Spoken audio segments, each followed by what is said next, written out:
If the coaches huddle didn't have a call-in show about it, did it really happen?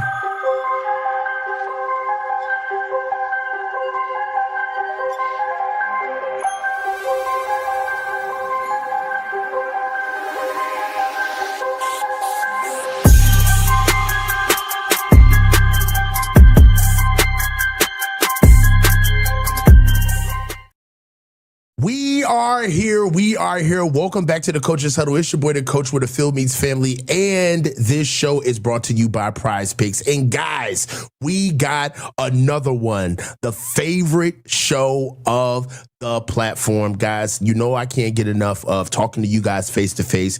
And it's the call-in shows. The link is in the description. Come one, come all. I want you guys to come in here. We have a slate of topics that we usually go over every call-in show. We usually break it down to 3, and they cover the latest topics of what's going on with the 49ers. So let's get right into it. We already know that the San Francisco 49ers recently went down south, to the Los Angeles Chargers for joint practices and a preseason game, which commenced this past Thursday night. The first practice on Tuesday was much covered and talked about. Wasn't a good going for the Niners, but then they responded with a 41-17 drubbing of the Los Angeles Chargers. And there's a lot of guys who showed up. There's a lot of guys who didn't. There's a lot of implications. And as we get down to about less than 10 days to the cut day, it's time to start talking about how this 53-man roster is going to shape out. So we got guys already down here in the studio that we're going to bring up. We got Alan. I'm going to bring him up. But before we go there, let's just go over the slate of topics so we can get into it. So first things first, who's real, all right, and who's not? The biggest thing right now is, what do you think about the 41-17? What do you think about the 41-17 game? So here go the topics that we're going to run today. Again, the link is in the description for you guys to come in here so we could talk about it. You know I was turned up, excited as hell. If you were here for the Coaches Huddle live watch show party, you missed out. It was a vibe. Hey, we got it going. You know what I'm saying? We got it going. We got it going. All right, so look, during the game, we already saw how it bared out, but we beat Jim Harbaugh's Chargers on their own field. Second straight preseason win over LA. We know that Brock Purdy played a drive. Mac Jones basically took the rest of the half, and Sincere McCormick broke a 37-yarder. Nick Martin punched the ball loose on a kickoff. We scored 2 plays later. There was tons of things to talk about during this game. And this is something that should make you feel good about the entire day. Was 2 days earlier, that's when we had the wake-up call. So it was a response to something that, quite frankly, alarmed everybody in the faithful. So tonight, I want to talk about, what did 41-17 actually mean to you, all right? Tuesday, they beat us up on joint practice, but Thursday, we hung 41 on them. So which one was real? And did that win change anything for you about how you feel about the team? Or was it just a preseason score? Also, the second topic is, who earned something Thursday night? We heard about James Thompson Jr., Bryson Eason. Jack Jones had some splashes. Nick Martin was all over the field. Jordan Watkins had a 24-yard catch and a 17-yard touchdown from Adrian Martinez. We already talked about Sincere McCormick's 37-yard run that he had during the game. All right? So who earned something Thursday night, right? Who played their way onto the team that you maybe didn't think they played on the team? And then also, we got to go with the inverse, which is, we're not doing cut down tonight, but that's the whole show. Really, one name that you're worried about with cuts coming, all right? Cut down is basically going to be coming on Sunday, August 30th, all right? August 30th. That's going to be in 8 days. It's important because the NFL moved it up from the regular Tuesday because we play in Australia. So Thursday against the Raiders is essentially a dress rehearsal for us. All right. It's not going to be the typical third preseason game where it's all about cuts and bubble guys. No, this is going to be a dress rehearsal. It's going to be a simulation of the regular season operations. And really, the indicator of who you see on the field this coming Thursday against the Las Vegas Raiders is those are the ones who are going to be ready for the plan of week one. Now, we already talked about Alfred Collins in this game. He had 20 snaps. Bryson Eason and James Thompson Jr., respectively, got 26 snaps apiece. And we want to know, are there some guys that you think are moving on? Do you guys are there some guys that have basically been outperformed? And I want to hear from you guys. So click the link in the description. Let's get in here and have a good show. Also, while we're having this show, we know that the Niners are having practice currently. So any news, I got X up right here with me. So any news that happens or comes through as the practice is going on, we'll be able to quick pivot and get into that. But first things first, let me get to my guy, Alan, so we can get to it. Dude, what's going on? How you doing, man? I'm doing good. But breaking news, Christian McCaffrey is dressed at practice today. Wow. Here you coming with the news. Yes, sir. Coming in so with the McCaffrey news. at uniform at practice. Yes, that's good news. That's good. That is news. And then I don't know if you heard, Kittle is off the PUP list. It's official as well. All right. And you know what, Alan? You coming in here, you trying to be a Coach's Huddle correspondent, man. You trying to come in here and pump the Coach's Huddle some real boots on the ground news. I'm feeling you right now, Alan. Good on you, man. Hey, How you feeling, man? I'm feeling great, man. Just did fantasy football yesterday, did our draft. Picked up Kittle. Mm-hmm. I got told I was retarded for it because he's not playing the first 4 weeks. I said, I know. I have a feeling this man's going to make it either week 1 or week 2. But yeah, man, it feels good. It feels good. Hey, so talk to me, man. I'm doing phenomenal. Football season right around the corner. It's basically here. And I like that we're finally, we're chipping away and we're starting to see the final form of what this team is going to look like. And one thing that I just cannot be more thrilled about is just the rookies. It's looking like we got a class rookies this year. Even the young bucks from the previous years we drafted are actually look like they're now stepping up to the plate and 100% as well. Hey, so let's get to it, brother. Talk to me, man. So 41-17. I want your reactions. Oh, sorry. I want your reactions. I want your first takes, and let's just start and close out with number one, and then we'll work our way down. What did 41-17 actually mean to you?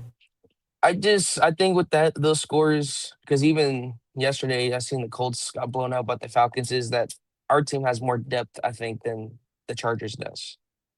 Mm-hmm. So that goes from quarterback wise to I think even skill position wise, that we have more depth than what the Chargers actually has. Although they're very top heavy, but I feel like we're getting to that level with our team that we're gonna have actual depth at skill positions and positions that matter compared to previous years. A good example, like the linebackering group. Linebackering group as a whole, the past 2 years was terrible, right? As of this year, we feel like we got 4 deep, 5 deep, right? Compared to the previous years. Same with D tackles this year. D tackles, I feel like we're pretty deep as well. Okay. So another thing we've been learning about. Even receivers, as much BS we was talking about with the receiving group, I feel like the receiving core is actually, making itself known. Oh, the fuck. George Kittle is actually dressed? They playing with our emotions. I'm getting on X, man. Fuck these topics. George Kittle's dressed? Hold on. You can keep going, bruh. And then as for a player that I was kind of disappointed in for these past 2 preseason games has been the corner that we drafted a couple years back. Junior. I forgot his name. Darrell Luter Jr. Yes, he's been very disappointing. I feel like he might be one of those guys that might get potentially cut in this coming up Sunday. And then I feel like also like another person that might be on the verge is maybe half of our O linemen, to be honest with you, especially in guard. Yeah. What? Well, I mean, yeah. Christian McCaffrey and Kittle and Christian McCaffrey are in uniform as practice begins. So, hey, confirmed. My man Khalil came in here and helped us out. Callie came in here and helped us out. But this is news that deserves to be talked about immediately. So this is big. But go ahead. I didn't mean to take over. No, no, you're good. Hey, every type of news you hear Kittle and McCaffrey back on the field, that's Mm-hmm. breaking news here.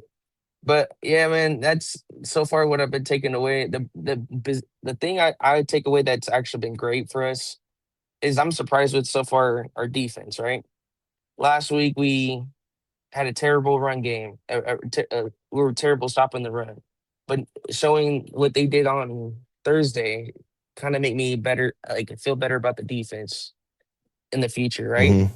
it feels like Raheem Morris is just trying to find that sauce that he's trying to figure out with the defense. Okay. Okay. How do you feel about our defense moving forward? Do you have confidence in it? Are there too many moving parts? Do you think that they're going to find their footing? Right now, Um, Nick Bosa hasn't practiced. We know that Michael Williams is starting on PUP. We love what they're doing with the defensive tackles. Safeties got pretty much boat raced against the Chargers. And linebackers, we're kind of just trusting that Dre and Fred are going to be ready. I would say that there's more question. I would say that there's more questions about our defense than our offense. True, but I feel like there's more intriguing parts on our defense than our offense right now. Besides Okay. dribbling on our offense, I feel like our defense has more intriguing pieces that we want to see. As for like edge is what scares me the most right now. All right. I feel like that's our biggest weakness until we see Bosa and Michael. But as of right now, I don't think our depth is quite there as we're expecting. As for safeties, I feel like it could be the safeties you could bring in, but I feel like they waited too long on that part to improve that whole room itself. Mm-hmm. But they got some people in there that can make some plays and stuff. But they just got to figure it out and find their footing. Okay. So who do you out of the game that you watched? We all watched on Thursday. Who do you think earned something on Thursday? Um, I think Watkins. I think Watkins has shown a point where he should be playing on Sundays, along with uh Stribling, Mike Evans.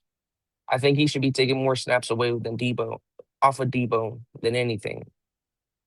Because I feel like having fresher legs and younger bucks makes more of a difference at receiver than these 30-year-old dudes running routes and stuff like that. Help get help Broad get some type of quick game going and stuff like that for him. Okay. Uh, and give me one name that you're worried about. Uh, Burton, I think, was it Luther Burton Jr., the corner I told you Uh, about earlier? Darrell Luter Jr. Yeah, he worries me, man. I was kind of high on him, just like you, Coach, was a couple years back once we drafted I him. was, yeah. And he showed flashes, but it just seems like every year he's kind of taking a step back, going the wrong direction, essentially. But he kind of is one that worries me that we dropped it kind of decently high. That's not going to pan out.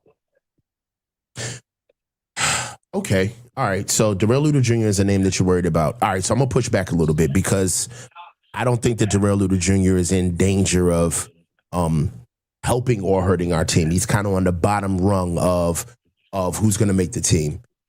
I'm gonna challenge you, man. Give me somebody who you think should make the team, but in a way has played their way out of the 53 by what you've seen over camp. I think so far, Pennock or a rookie corner we drafted? I think he's playing better than what what's his name's doing. Jack Jones, I don't know. I'm on the fence with Jack Jones. He's very high risk, high reward kind of corner. I'm not a big Mhm. fan of that. Yeah, he may maybe make a couple plays every now and then, but most likely you get burnt more than you'll get rewarded with picks and stuff like that. I don't know, man. I like the young bucks so far. Everybody else seems like they've been making plays. He just seems like he just doesn't see the field quite well. That's Okay. my whole point with him. All right. Awesome. Hey man, Alan, thank you for coming in first, bro. Hey, you're becoming a Bro. regular for the call-ins, bro.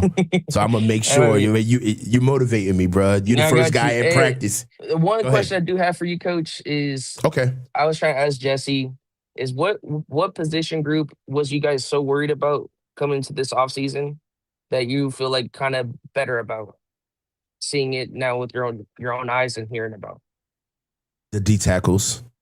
D tackles? Yeah.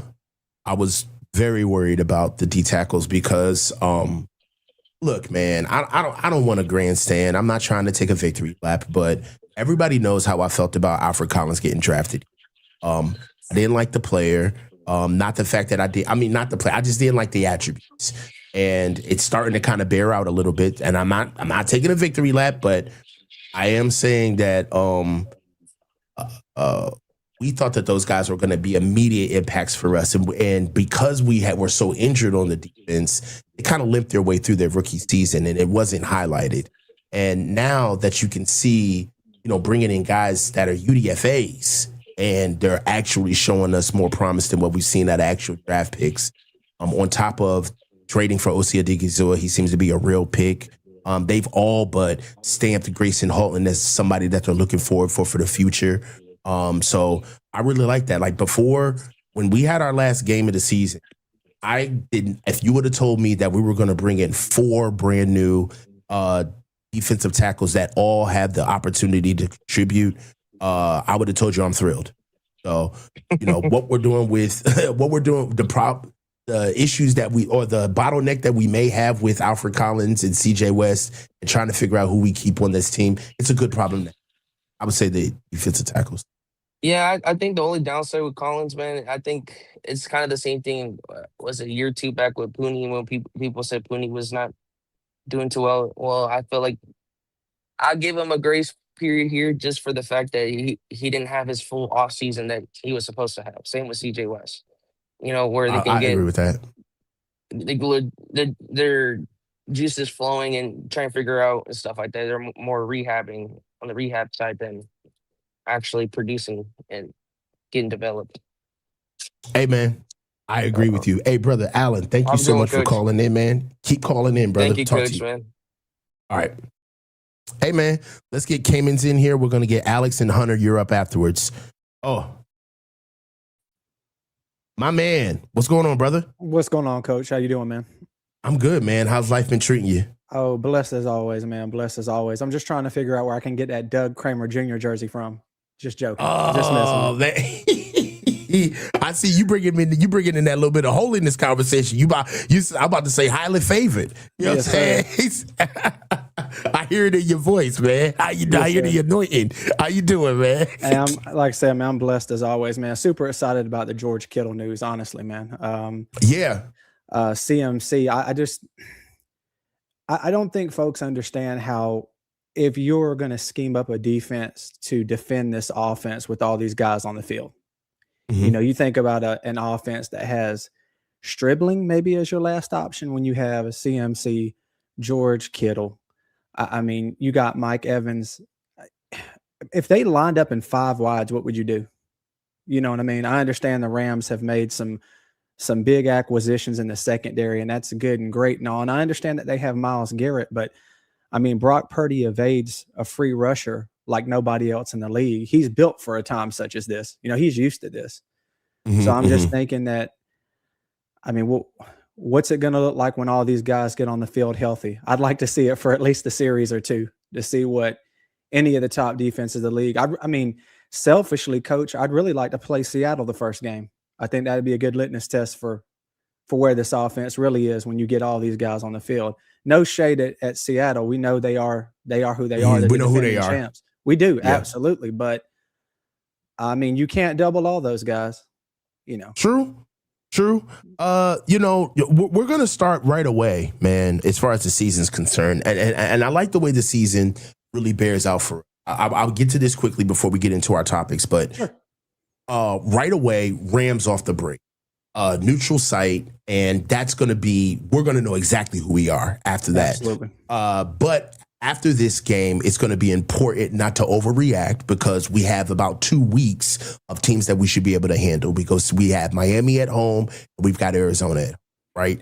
After those 2 weeks, right, we'll have 3 weeks of seeing where we stand, but then we have challenges right away because Denver comes to see us and then we go see Seattle, right? So the first 5 games really are going to show us exactly who we are because we see 3 hard teams, okay? We have 2 away games, and we face 3 divisional opponents within the first 5 weeks. Facts. So that should let us know everything, brother, right there. Yeah. So I'll get into our topics, and let me just go ahead and take a little bit of time because you know what? From your lips to God's ears, man, I had to bring this topic back up too. So we threw in a 4th topic. Kittle's back. Is it smoke or is it real? So let's get into the first topic, man. We already talked. We saw the game on Thursday. It was a great one, 41-17. But what did 41-17 actually mean to you? You know, honestly, Coach, and I've talked about this myself in the past, man, we can't get too high or too low on preseason. And I know we're all excited. Mm-hmm. Listen, I'm excited. I've been a 49er fan forever and in decades, multiple decades, right? Since I was like 9, 10 years old. But I mean, preseason is what it is, man. Everything out there was vanilla. If there's any type of statement, I would say that was made 2 things, right? Offensively, Brock is going to go to strip. I mean, he is. I mean, the guy, and I've seen it, like I said, told you before, man, as a Georgia fan, I knew who this guy was, okay, because he embarrassed my football team multiple times. He's got great body control, great hands. I know he dropped the touchdown. I promise, faithful. Just stay tuned. That's not going to happen a whole lot. Okay. And there's rapport there. I can only imagine how they're going to utilize this guy in the slot, not be able to match up a body on him, on the line of scrimmage. He's going to create space. And just like I said before, not trying to jump into the Kittle topic and the CMC finally being dressed topic, but he's going to stretch the field and leave that under. Somebody's going to be open underneath. And no offense to the NFC West, because again, we got some dogs in this division. Right. There ain't enough guys to cover that, man. I mean, you better get to Brock in a second because you're not going to cover CMC and Kittle underneath, period, with stretching the field like that. And with Debo maybe in your 4th or 5th option, he's going to be moving all over the formation, and you got to account for that. There's just not enough defenders, I would say, even on Seattle, to be able to consistently match up with that for 4 quarters. Health pending, of course, but on the defensive side of the ball, I think it's clear, man, Raheem Morris is going to mix up some things. And I like it. I'm going to be honest with you. I don't know what we line up with in the first series against the Rams. I'm going to assume some sort of hybrid 5-man front. And I'm going to be honest with you. I like it, man. I like being able to take some chances and taking some risks, because how many times did we see last year, man, dink and dunking us down the field, 3rd down conversion after 3rd down conversion. And I know a lot of that had to do with pressure, but my man, Bob, he liked to keep everything in front of him and slowly death by 1,000 cuts. Now, I want to be clear, did a great job. We had no pass rush. I get all that, but I mean, we got to get some turnovers this year, man. We got to generate some pass rush if we're not getting it.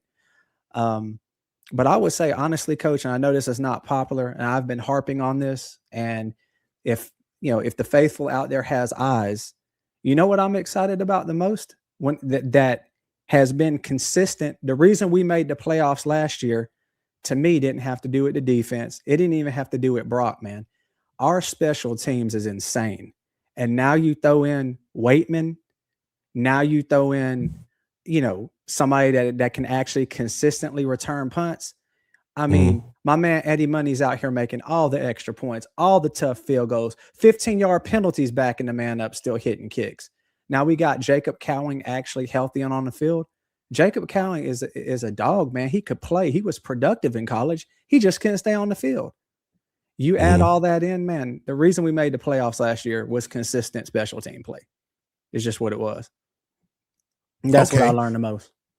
Oh, awesome. So there's a lot there. One thing that I will tell you is the biggest theme of what you talked about, I agree in a big way, which is the ability to stretch the field vertically and allow our offense to be able to blossom underneath. I think that's something that completely got wiped out from our offense due to the fact that we just weren't respected by defense. We had safeties who were sitting on the hashes and literally in sprinting stances, cheating to come down on the edge of those boxes, right? And to be able to play edge for defenders on the first level of the defense, of the defenses that we were facing. No more. Yeah. They have to be able to play level defense against us. We get honest defenses that play against us. Playing with Deshaun Stribling, like this kid, I'm telling you, I've said this and I'm going to say it one more time. There's 4 attributes that this kid has that nobody in his room has. He's physical, he's fast, all right? He's young, and he's got size. You can't say that. You can't say those 4 things about anybody in the receiver room. So right now, he's the straw that stirs the drink. And to be honest, that's the passing game. I'm feeling the same way about Keelan Black as well for the run game. Like, these 2 young guys are pivotal for everybody else to get off on our offense. It's a big deal. Oh, man. I didn't even want to mention that because I don't want to hog the mic from everybody else you got probably waiting in the queue. But yeah, man, have you seen that guy, man? That's a guy I wouldn't say a word to. Yes, right. Sir, no, sir. You know what I mean? Exactly. So number 2, who earned something on Thursday, brother? Say again, I'm sorry. Who earned something on Thursday? I know. Again, I know this sounds crazy, but I think Jacob Cowing, man. I really do. Okay. I know we brought Debo in here to fill a needed role when Ricky went down. Right. Again, right. Folks want to rag on Debo, and he's in shape. It's not like he's turtle slow. And again, if he's the 4th guy, so what? I mean, how many folks can say Debo is their 4th or 5th guy? I mean, look what he was on Washington last year, right? Mm-hmm. We're not asking that of him whatsoever, but I need folks to understand, think about, and it's very limited, but think about the way Jacob Cowing looked in some games where he was healthy, right? Mm-hmm. I mean, just a little bit we saw, he's got the explosion, he's got the burst. He is a bit undersized, no doubt, but I mean, man, if you get him on the field as your 4th guy, you see what he can do in the return game. When healthy, this guy, I think, can be explosive. And I think he's earned some playing time. And that's no disrespect to Debo. And I know Debo is Kyle's favorite. I know he is. But I just think, man, this is this kid's last opportunity, because what's going to end up happening is we're going to let this guy walk. And somebody like the Rams, somebody like Seattle, I could see Arizona being the team that just picks this guy up and him being a stalwart in their offense. And I don't want to see that happen, or him go shine somewhere else in New England or something like that. The kid can play if he can just stay healthy. And I know that's a ridiculous if. A big if. And I mean, I heard, and I don't know how true this is, but I've heard reports that the man tore his hammy 4 times. I think it was injured 4 times. I said that as well, but I had to get corrected. A hamstring tore 4 times. You're not playing the NFL anymore. Yeah, I mean, like, so I think there was 4 complications. So, I mean, look, if I do anything to my hamstring, I'm probably not able to sit up at this microphone right now, much less exactly what he's had to deal with. But I mean, like I said, look at his college career, and just look at the little bit. Again, he gets some playing time. What does he do? 83 yards to the crib, right? So I think he's earned some playing time, definitely a roster spot, but I hope it's not one of those where Kyle says, okay, we're going to run you out here to return punts. The first time you make one mistake, that's it. Debo's back out there. Give him a little bit of a chance, is what I'm saying. I feel that. One name you're worried about, brother? Alfred Collins. Yeah? You don't even got to talk about that. We already know. Yeah, I mean, like, that man is, I mean, correct me here, 330, 6'6", if I'm not mistaken, around that range. Just about. If I'm 6'6", 330, which I'm not, I'm only 6'2", 205. But if I'm 6'6", 330, you're not fixing to push me around like that. There was one play in particular in last preseason game, man. He didn't just get pushed back; he got spun around. Yeah, like, you're too big, man. Like, you know, you look at the SEC championship game against my Dogs, man. Like, that first series, he was unblockable. And then all of a sudden, later in the game, he just got lost. He wasn't even effective. He wasn't even a factor. So I don't know if it's just going to end up being this inconsistent type of career. But when you've got two, not one, but two undrafted free agents that are really jumping off the page when you watch the game. I mean, go back and watch the preseason game. Watch those dudes, man. I mean, they're making significant impact. And I'm telling you right now, if you followed Raheem Morris at all, there's not going to be any of that favoritism stuff because there's no Cabo click for Raheem Morris on the defensive side of the ball, man. If you're getting outplayed, he's gonna play you, right? Mhm. And if Alfred just isn't it, then that man's gonna end up getting traded. I mean, it's just what it is. Kittle's back. Real or smoke? I mean, it's real, man. That's George. I mean, just from the emotional boost alone, that man can go out there and just run around the field and smile, and it's gonna get these guys fired up to play football. George means a lot to this team, a lot to this organization. Mhm. You just think about the Eagles game last year. And I remember watching the play where everyone knew what he did to his Achilles, right? Mhm. I had my hand on the remote, man. I almost turned the game off because I knew where that was going. That's Mhm. just how important he is to be out there on the field in general, just him being there. Um, and now that he's coming back, I think it's 15 hours to Melbourne. Yeah. That does worry me. Um, it does, being on a long flight like that. I don't know if you've ever flown a flight like that. I haven't. My wife's told me about a flight that she's taken that long, You need a and day. you kind of puff up, man. You kind of get swollen just in general flying Mhm. that long, and it's like I don't like it. But again, man, these are our world class athletes, man. That bodies act and respond in different ways. I'm confident that if he's ready to go, he's gonna be there. Yeah. Hey, Cayman, thank you so much for calling in, man. Keep calling back in, bro. I love your takes, man. Yes, sir. Y'all take care and be blessed. Have a good one, man. You as well. Alex, my dog, how you doing, man? Doing good. How about you, Coach? I'm doing pretty good, man. Let's get straight to it, man. Talk to me about these topics, brother. So, what did 4117 actually mean to you? Too much since it's a preseason game, and I feel like Chargers they're not really a put it on the field kind of team. They're more of a practice kind of team, in my opinion. Okay. Like we've seen in the past, in 2024, we just shut them out back in Levi's. I think it was Thursday Night Football, but in terms of putting it all together, I feel like they're not that good of a team. But I have another topic just in mind. Just wanted to put it out there, with all these. Hold on. So you come to somebody's house for dinner and they cook and lay out a whole meal. And you mean to tell me that you gonna pull out a motherfucking Slim Jim at the table and talk about you got something to add to the dishes? Is that what you doing right now, bruh? Is that what you doing? You see this graphic up here. You see this shit, right? You see this. You Yeah, see I it, right, see it. Alex? All right. And you see what was going on before you got up here, right, Alex? Yeah. People were cooking. All right, People brother. were cooking. We were cooking, man. You know what I'm saying? I respect you, brother. But I'm just saying, it just hit me the wrong way. Let's talk about your topic, brother. What you got? What you got? So how we weren't making that many moves in free agency this year.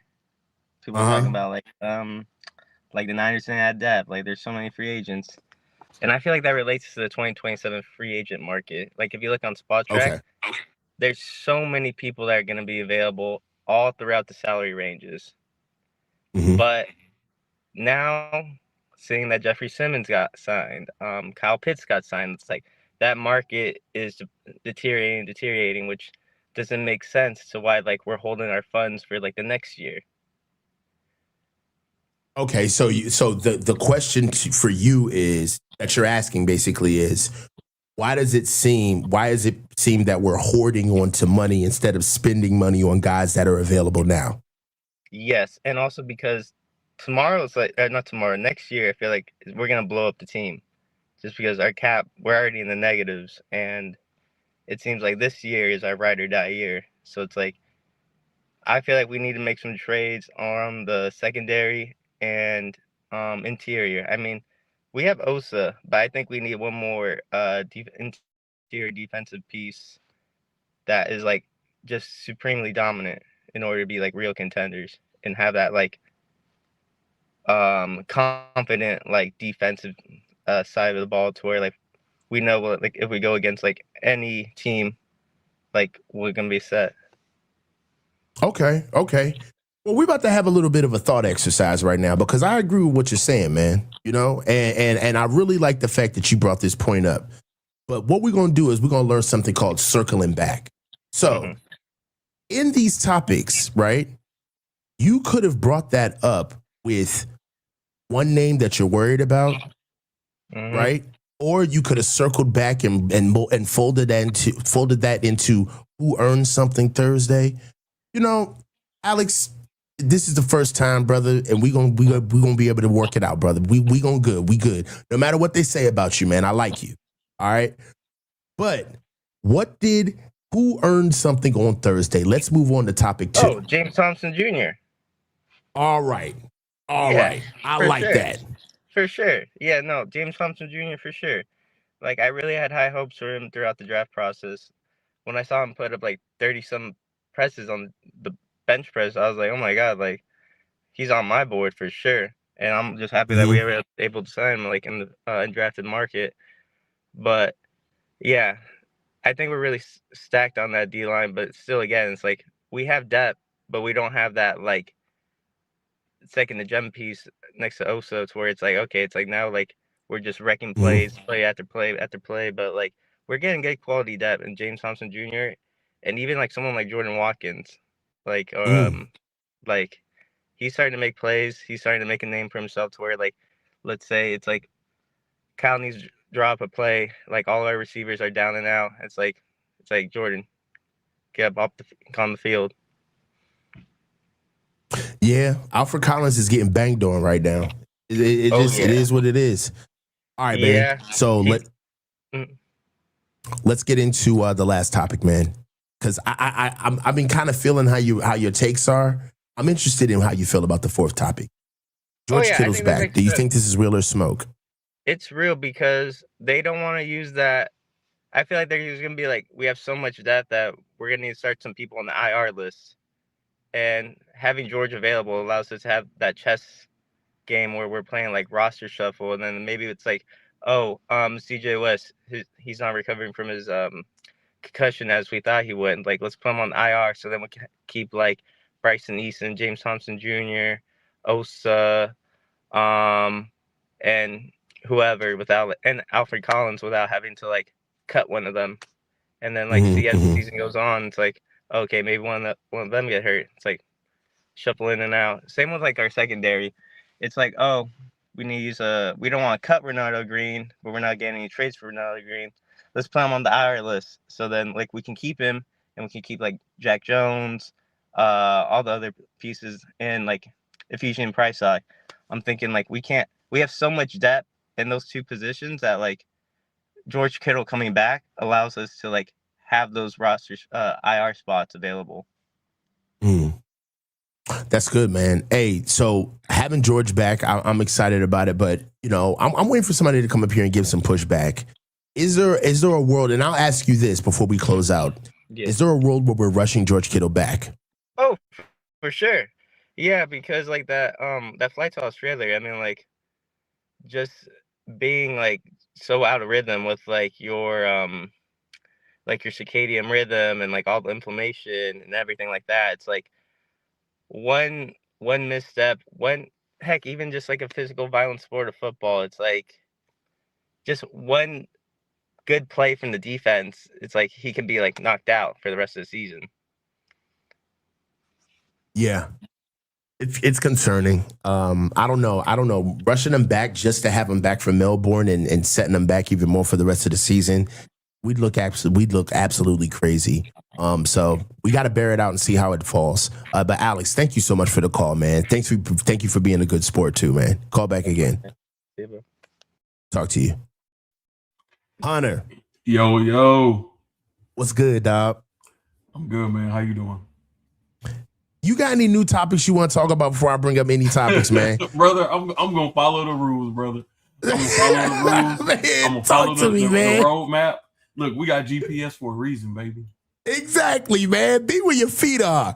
Hey, so look, 41-17. I also want to hear about, I was very interested to hear what you thought about just the practice, right? Like what high or low on what happened at the joint practices and then subsequently to 41-17. So let's get into it. What did 41-17 actually mean to you? Well, 41-17 means to me that preseason games do matter. You know, Okay. we had this conversation last week. I was in the chat after the first preseason game when Larry was, oh, preseason don't matter, et cetera, et cetera. No, it does matter. And let me paint the picture. Them guys was bullying us around in practice. We took that personal. We came out in this game and we played harder. Like, it's no coincidence that the narrative all week, oh, we get pushed around in practice. Then we come out and just pretty much put belt to ass. Because really, they didn't. It's not like they scored 17 organic offensive points. They had a pick 6. So really, you know, 41 points in a preseason game is a lot. Preseason games don't be high scoring like that. They're not. Thank you. And we put belt to ass on all levels of the game: special teams, defense, offense, passing, coaching, run game, coaching. That matters. That matters. Now, so yeah, man. Like we played well, man. We played well. You know, it was good. It was good to see.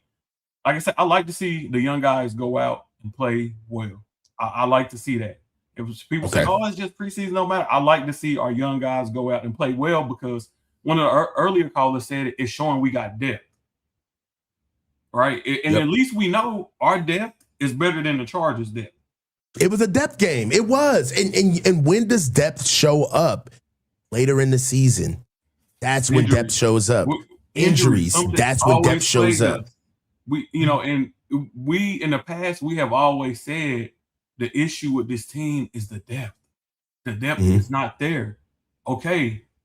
First preseason, it's not like we got our ass whooped the first preseason game. We could have won that game, which is why I was saying I wish we would have played like it was a regular season game because we would have won that game. Now we 2-0 in preseason.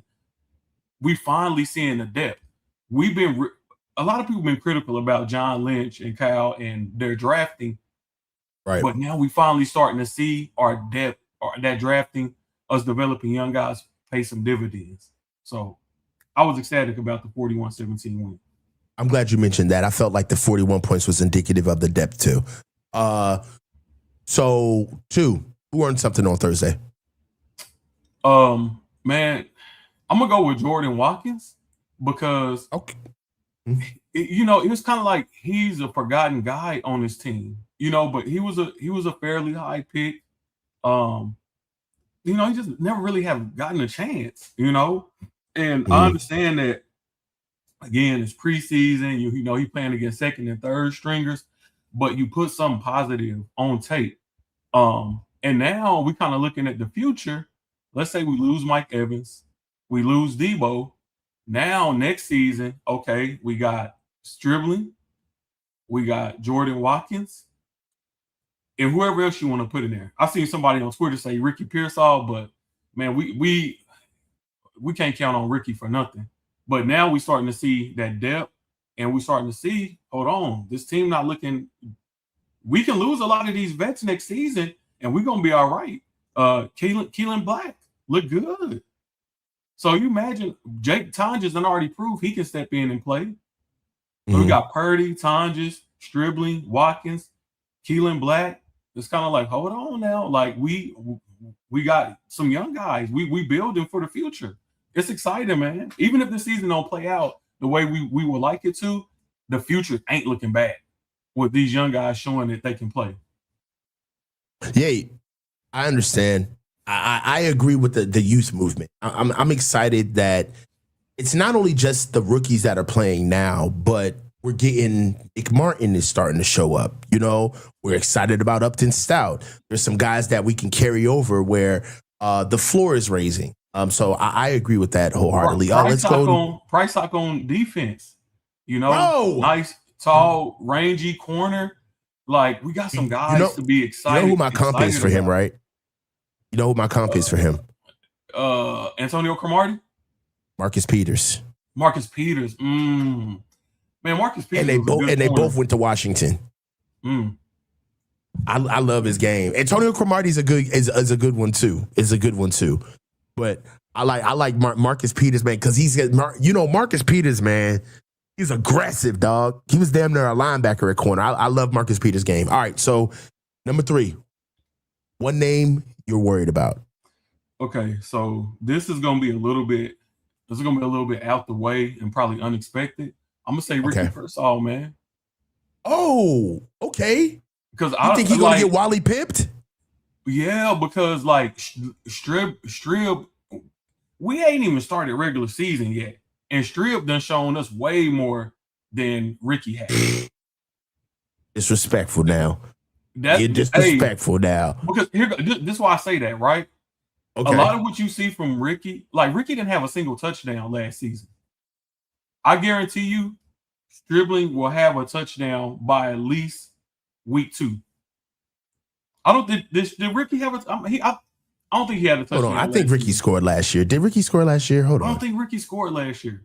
That's ill. I'm not trying to put you on the spot, but that's like a hell of a stat that I would have like had in my back pocket. That's crazy if that's true. It's either he didn't have a 100-yard game or he didn't score. It's one of them. Yeah, he didn't have no touchdowns last season. I knew it. Yeah, he had no. What? I'm a numbers man. See, look. When I dig deep. Pause. When I dig deep. Hey, pause. But no touchdowns last season. Man, I say Stribling to have a touchdown by game 2. That's if Kyle, play everything the way he should play it. And giving Stribling his reps or whatnot. But to me, Jordan Watkins is looking good. Jacob Cowing is looking healthy. Will Pauling is looking good, even though Pauling didn't really do anything last game, but he's been out there, he's been looking good in practice or whatnot. And then it's people hitting the free agency market, and we can go back into the draft again. So why would we keep wasting our time on a guy that's been consistently injured? And even when he is playing, it's not like he's dominating the opponent. What we've seen from Stribling on a limited basis so far, he's going to be able to dominate his opponents. And just the fact that him and Jordan Watkins come out that same pipeline, I'm pretty sure they know each other previously. That's the type of chemistry that turns a good duo into a great duo. So I'm excited about those two guys and looking forward to that being the nucleus of our receiving core moving forward. And I think Ricky is just going to get washed out. Yeah, I do believe that that's true. I'm sad for him. I'm sad for him because, him getting shot, fighting back from that. I thought it hasn't been smooth for him. That's why you feel bad. It's not like it's a lot. Yeah, a lot of it's not even in his control. So you do feel bad for him. And he does have talent, but he's an older rookie. You got to ask what is he going to be once he gets back. My defense for him, which I did this with Jesse about a month ago when he first got hurt, is he really hasn't had an unmolested offseason. Like there's something always bothering. There's something always there, and super pause. I mean, come on, bro. I use the King's language, bro. Unmolested is not unbothered. What the fuck? What do you want me to do? I took the SATs, nigga. So sue me. So look, all I'm saying is he hasn't had an entire offseason where he's had just himself to focus on. He's healthy. And he can move forward and just really think about his own progression. So the PCL is a big deal. I'm glad that they got it done. And I'm ready to see him at 100%. And then I'm ready to evaluate. One thing that I will say is from a football standpoint, let's just be coaches right now. This is kind of a good problem to have. Like, look, for sure, he's going to come back. No, he's going to be healthy. He'll get folded in. He's got no ego. Damn sure ain't about to be asking for no money. So let's bring him along. What else can we do? Right? So Ricky's on ice. I ain't about to be worried about nobody that's not here. No, we don't do that. For sure. So that's how I feel about that. Kittle's back, man. Okay. Real or smoke? this is smoke, but not for the reason that people may think it's smoke. This is smoke because I feel like George is forcing himself back because he is a glory hound.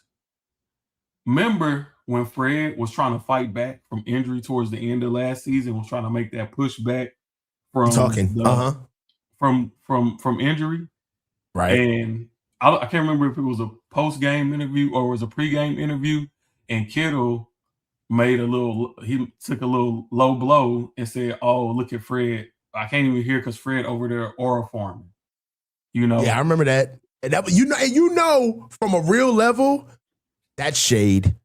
That's shade. That's shade. Shade. That is shade. Then, that's big. That's not even low-key shade. That's shade. That's big shade. And then, so, within the football team, it's a lot of power dynamics, right? Kittle pushed the button to keep Juice here. Yes, he did. Now, I'm pretty sure Fred pushed the button. Back, hold on. Like, I know we ain't doing this. We can get this fullback back that is outdated, don't really provide nothing from the team, that's taking up reps, but I can't get Dre back? No, I guarantee you, Fred, exit interviews, y'all don't get Fred back, y'all don't get Dre back, y'all might as well trade me. Because remember, it was that was a real that got swept under the rug. But the trade rumors about Fred wanting to potentially be traded, that was real. And that was being cross-referenced across the league. Other people outside of the Niners were talking about it. And then remember all the fights we was having internally in practice. It's tension between the offense and the defense. And that the defense. Cabo click thing is something. Ain't no defensive dudes in that Cabo click. No defensive dudes in there, Kittle, I think he being a glory hound. Now, let me say this. I respect George. I respect what George has been for this team. I respect his dedication to the craft of football and just being a consummate professional and pretty much being the best tight end in the league for. He's a Hall of Famer. The longest Hall of Famer for sure. Bro, there's no reason you need to be rushing back from an ACL when we not trying to make it. Should be expected that we make the playoffs. We're trying to win a Super Bowl. We don't need you weeks 1 through 4. We need you later on in the season. I mean, that's the canary in the coal mine to me is the longevity of this. Everybody wants to get married, but do they want to go through the marriage? So you're right. George is a little bit of he's got main character syndrome. And I think that if he's doing all of this to be here in Melbourne and really help the team, and I don't question him wanting to help the team. I just question in how he's applying it, right? Because him wanting to help the team, that's his job. He's already proven that. That's never in question. Let me go deep. Go ahead. Let me go deeper. Okay. Go on. Okay. When you see George outside of football, where do you see him? Wrestling, promoting himself, basically. Predators all games, in the video. All in the video. You everywhere, right? I believe Kittle is a silent diva. And what I mean by that is it's silent because he has so much power in the organization. Like that's a real thing because he a high commodity asset for the team. Think about how many jerseys Kittle probably sell on a year-to-year basis. A lot. This is a money. As fans, we kind of still look at this like we in the backyard playing football. You and Pop Warner when you doing it for free. It's like that Vince Carter meme. This shit means something to me. You know what I'm saying? But for the owners, this is about money. At the end of the day, you got these sports teams selling for billions of dollars. Lakers, 17-something billion. Like these teams are selling for a lot of money. You think they want to? All right, George. We know he bringing us X of millions a year in jersey sales. Him being on the team adds value to the ticket price. Ticket prices are at record highs throughout every live event, concerts, sporting games, whatever. if Kittle, see, you can Brandon Ayuk, he probably not selling that many jerseys. Him being a starter for the 49ers. Brandon Ayuk ain't selling no jerseys right now. You know what I'm saying? Like them shits is getting given away. Brandon Ayuk jerseys are in Guam right now. Them shits is in Mozambique. Even when he was an active player on his team, I guarantee you Brandon was selling a lot of jerseys. Him being in the starting lineup probably wasn't adding that much more value to a ticket. But George Kittle, that's a big name, right? And you also have to worry about the public perception of a player that's as big as George Kittle. You can't make him look crazy, or you can't expose the fact, George kind of selfish, et cetera, et cetera. But like we even see it with Trent Williams a little bit, right? But he an offensive lineman, so he gets swooped under the rug. It's no reason Trent Williams should have 2 locker rooms with a fucking VIP rope in the locker room. It's a lot of divas. It's a lot of divas on this team. And it's starting to show. And I think that's where some of Fred animosity comes from, and some of his aggressiveness is because Fred doesn't strike me as a diva type of guy. And that's why I feel like Kittle coming back is smoke, because he wants to come back and the team has probably been fighting him on it. And now they're probably just like, all right, let's give him what he wants. Because I think Tonjes is very capable of stepping in and being a replacement for Kittle for 4 weeks. At least give it 4 weeks, man, because I want to see you healthy the whole season, George. We don't want to see. I don't care to see you in Australia week 1. How you jerseys all over fish markets. Man, that's crazy. That shit is in Papua New Guinea as we speak. Fire. It's the latest drip in the Republic of Congo right now. You can buy your latest Brandon Ayuk jersey. Oh, man. Go ahead, man. Hey, look, man, thank you so much for the call. Like, I do agree with you from the standpoint of that they all have a little bit of cachet, but I will say this: they're all divas, bro. For the most part, the ones that are special, they're not, and that's what makes them special. Yeah, so the Christian McCaffreys of the world. But hey, Coach, check your email. I shot you an email, man. I'm gonna check the email. All right, I got you. We gonna link up, dog. All right, brother. Catch you next time. All right. Thank you so much, brother. I'll talk to you, man. All right, peace. Hey, we're going to get Trev up here. Then after Trev, we're going to work on Greg, and then we're going to get Chris. There's 2 Chris's in here. We're going to get Chris up here, but Trev has been waiting quite a long time. My guy, Trev, what's going on, brother? How you doing? What's going on, Coach? Doing good, man. Doing good. Got some football to talk about. I'm pumped. Let's go. Hell yeah, man. So let's get to the topics, man. What did 41-17 actually mean to you?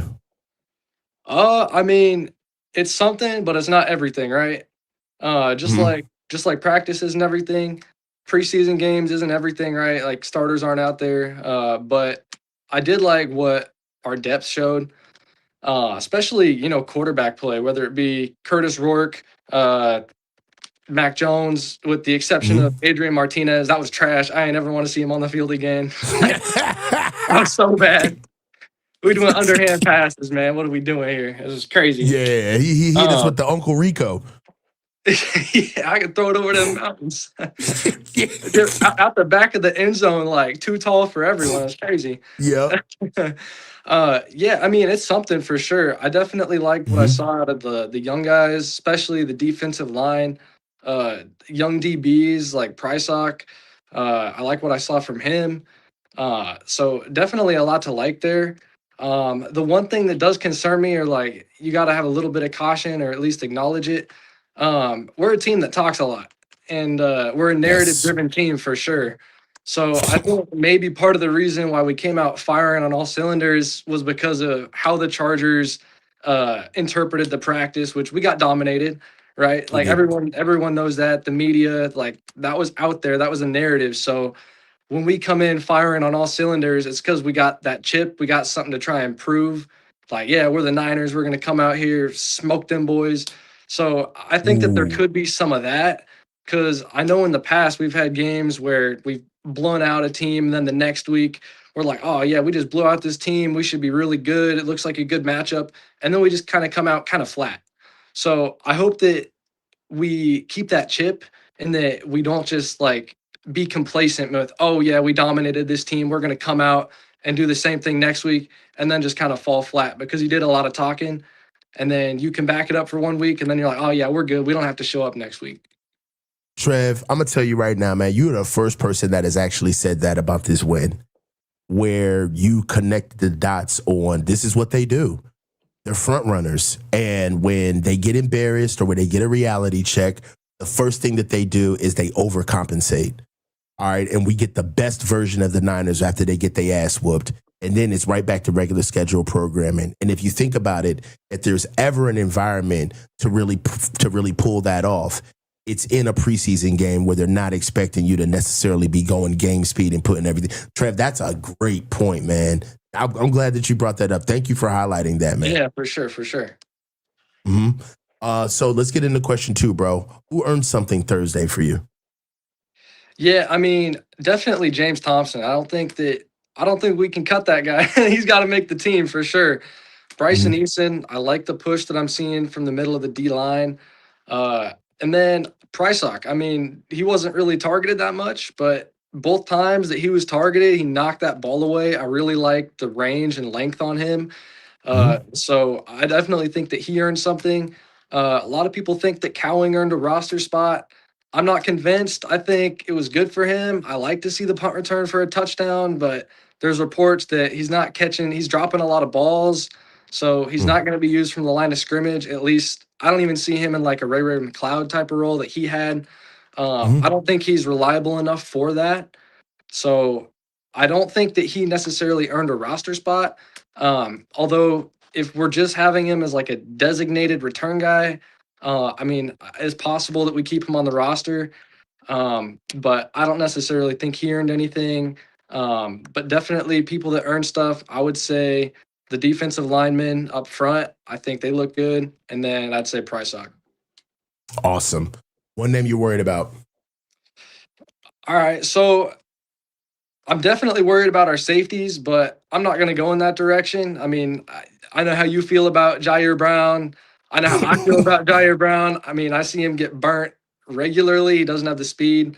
I get that Larry thinks like, yeah, he's an instinctual player. Man, forget all that. I've seen enough. Man, did you see that yesterday, man? I did.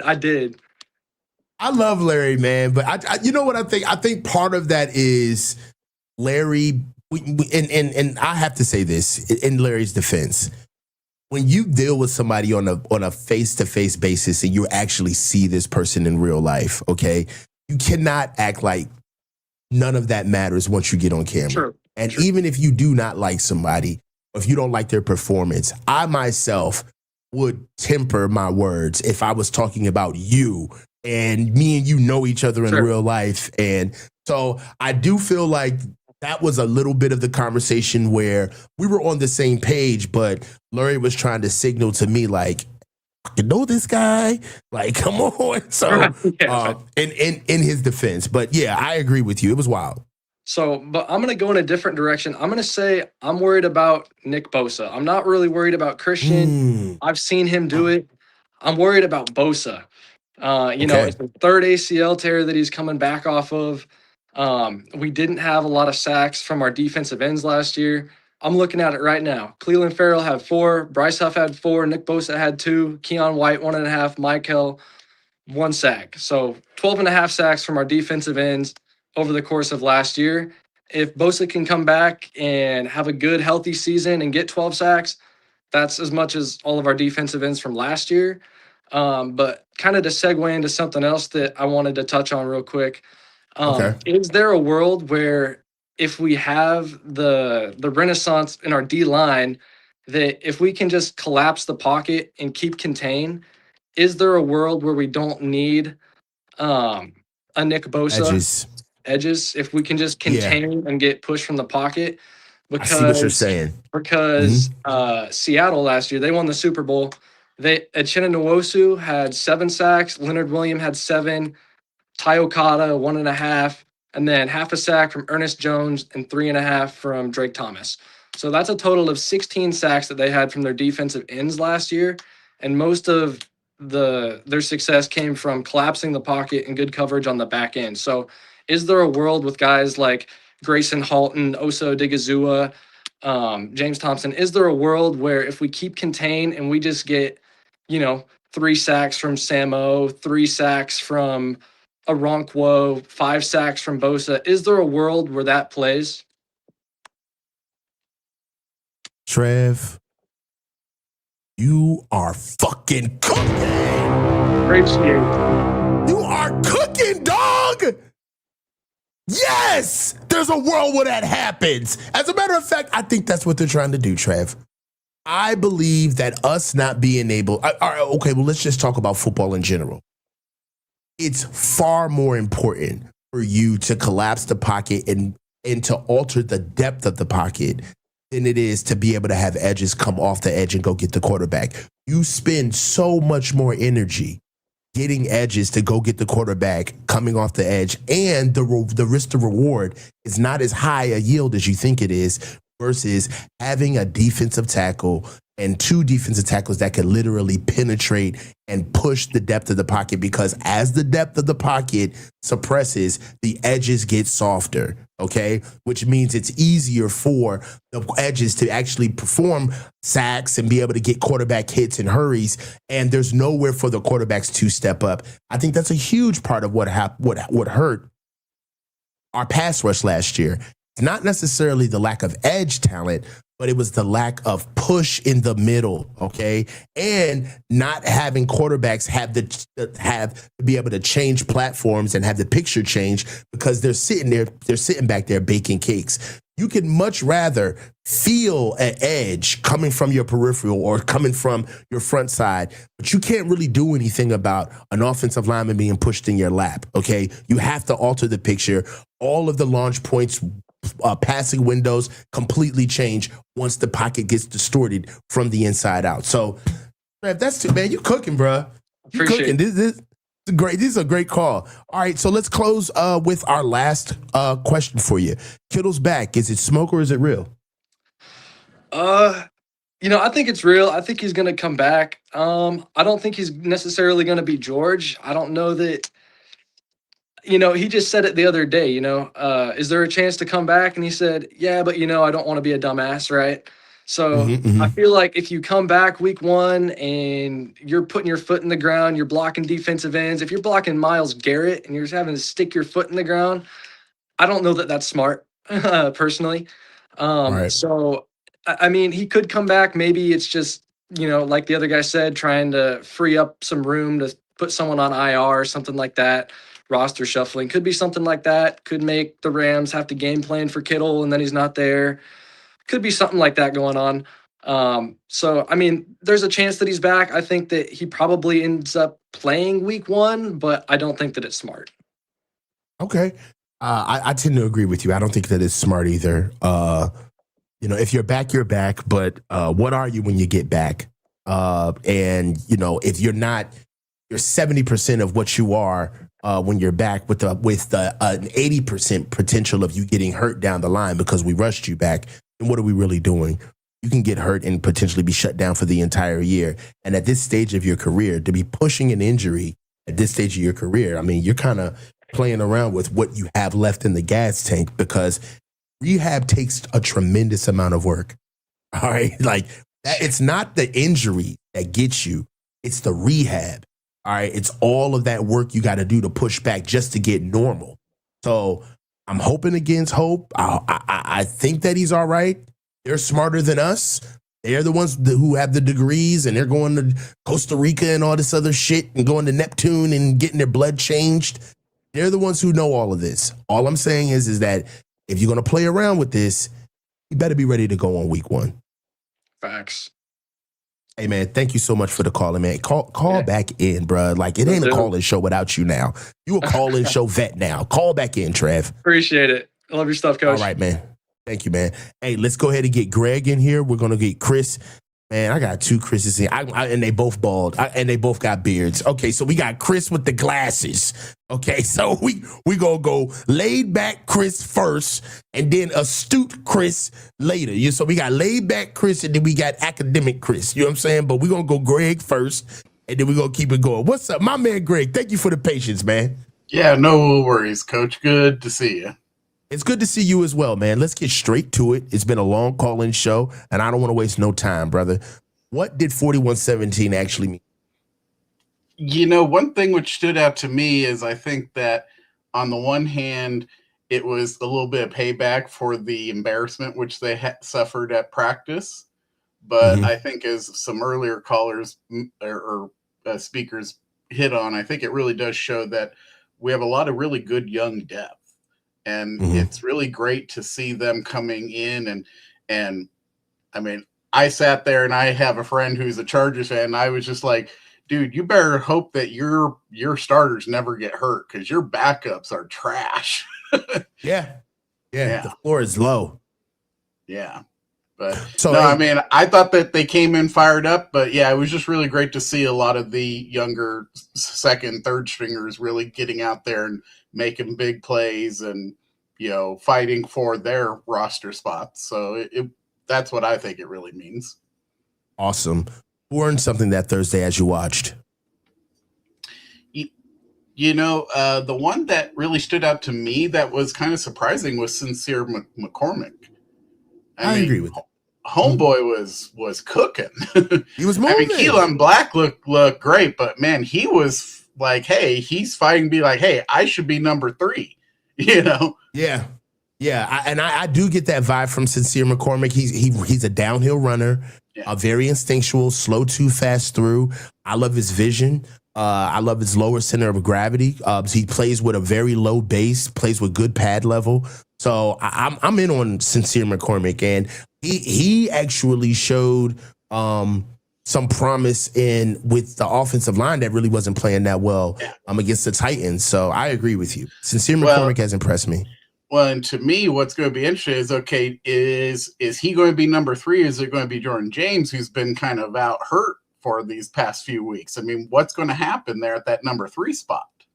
Well, now, Jordan James was back in practice yesterday. Yeah. So he practiced for the first time all preseason and offseason. Yeah. But we'll see. It's going to be interesting. Yeah. So sticking with the running back room, now that CMC is back in practice, I feel like we're kind of been touching on George being back, but CMC is back now. They're both not participating in. What do you think the Niners are going to do with divvying up that 400 plus touches that CMC had last season? How do you think that's going to be allocated? Do you think it's going to be business as usual, or now that you've seen Keelan Black, you think that they're finally going to start divvying that up?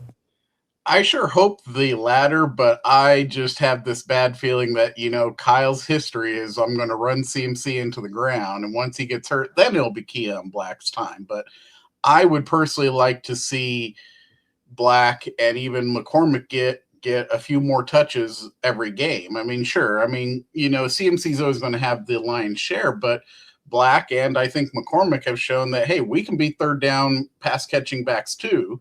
But it's, I think, really up to, is Kyle going to allow that? And I know they've even sometimes thrown it that, oh, well, it's up to Bobby if Bobby will allow. But really, it's Kyle at the end of the day. But, I mean, honestly, if I was CMC, I would be like, Kyle, like, I just came off a really heavy load and I'm ready to go. But we also need to maybe dial it back a little, you know, just for my own professional survival, you know, because I am, you know, now pushing 30. But like I said, I'm worried that Kyle's going to just run him in the ground like he always does with every back. But I would like it to be a little more running back by committee. I just don't really have much faith that he'll actually do that. Agreed. We've got to be able to see how that bears out. Manhattan John also adds 100% need to see CMC and another running back on the field together. Have to finally have a blended running game, if anything, to keep opposing defenses guessing. I agree with that as well. Well, go ahead. Yeah, and Coach, what do you think of this idea? Because something I've always thought is, and I've never seen Kyle do it, but it's like, Kyle, could you do like a multi-running back kind of like Wildcat look? Like where maybe you have Black and CMC in there, and maybe you motion CMC out to the slot and have him do a little more in the slot, but have them have to guess which back is actually going to get it. All right, so I got something that I was going to hold for some content later on. Yeah. especially when the season starts. But I'm going to go ahead and just break it right now. The Niners run a split back formation, right? And they call it like fast flow.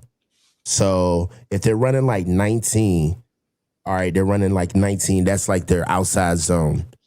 I am praying to God that we see a split back fast flow 19 zone play where it's interchangeable, where you have Keelan Black and Christian McCaffrey as split backs in shotgun.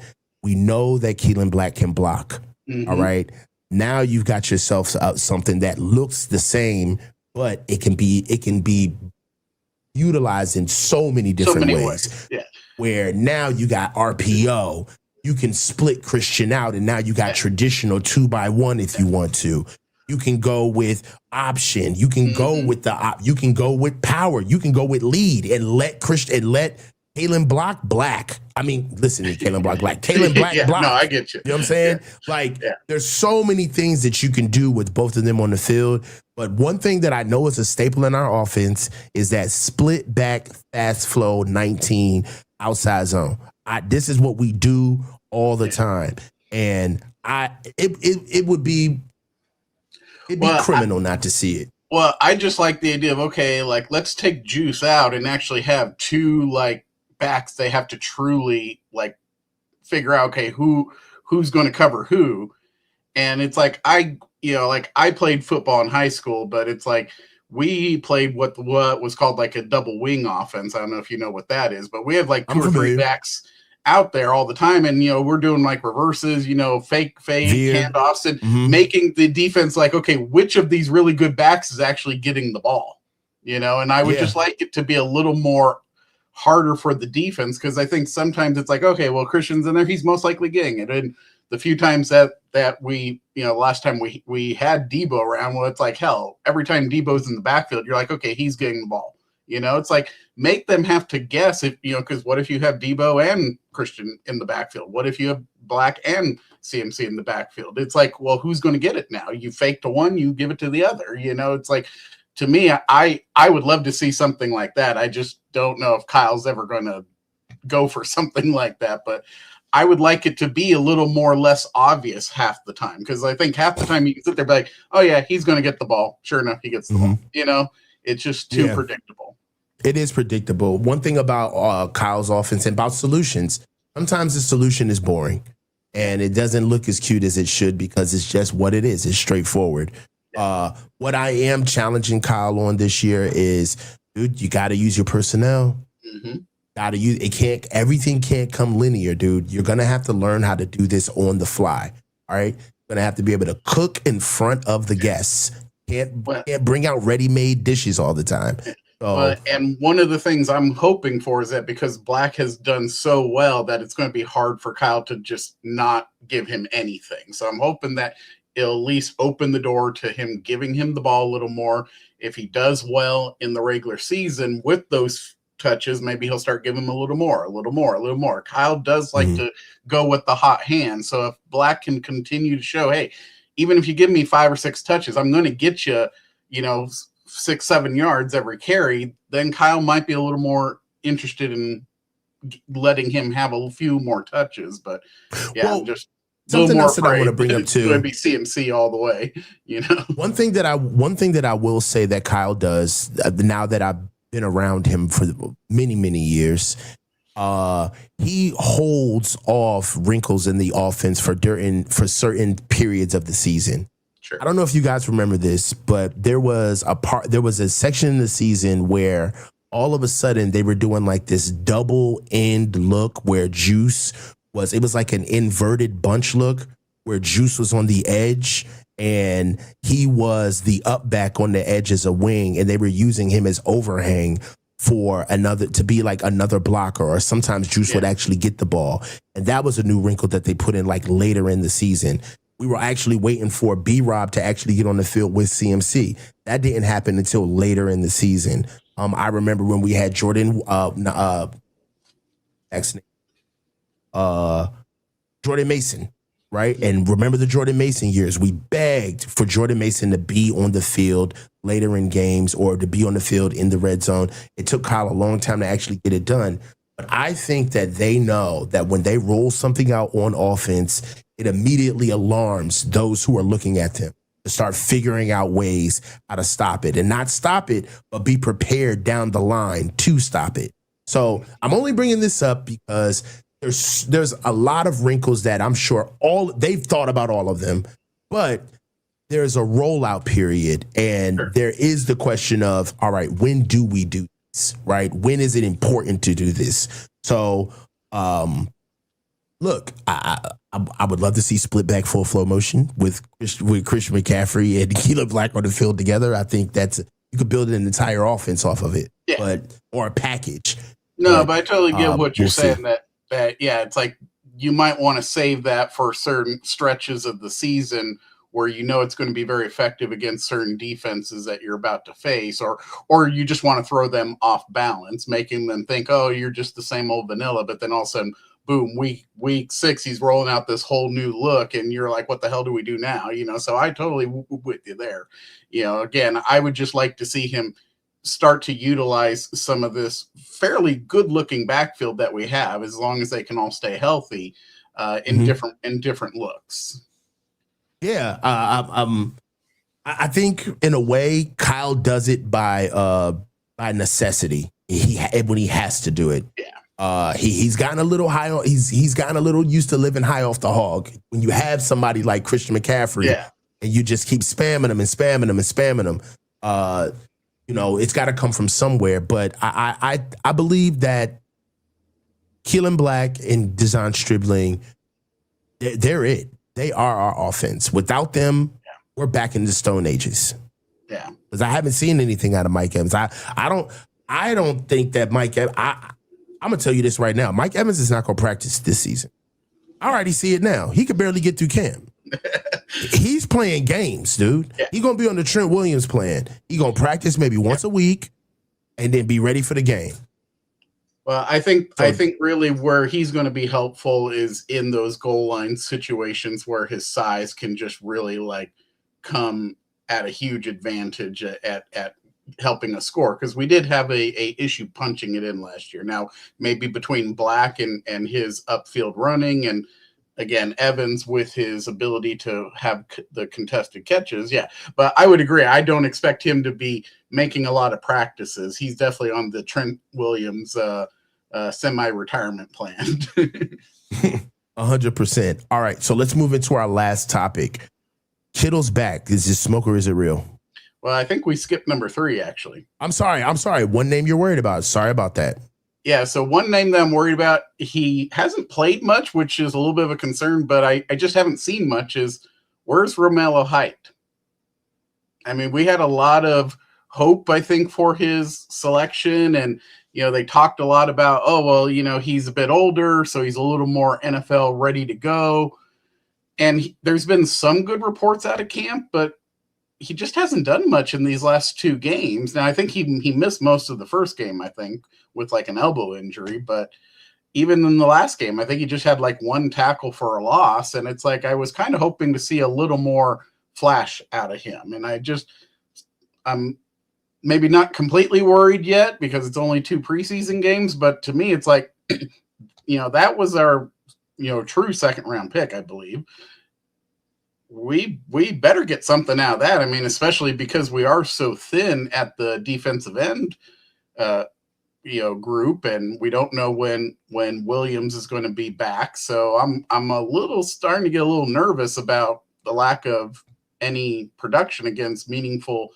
And let's be honest, going up against our, really crappy O line in camp is not the same thing as going up against the big boys of other teams. And so far, he hasn't really done much when he's faced other teams.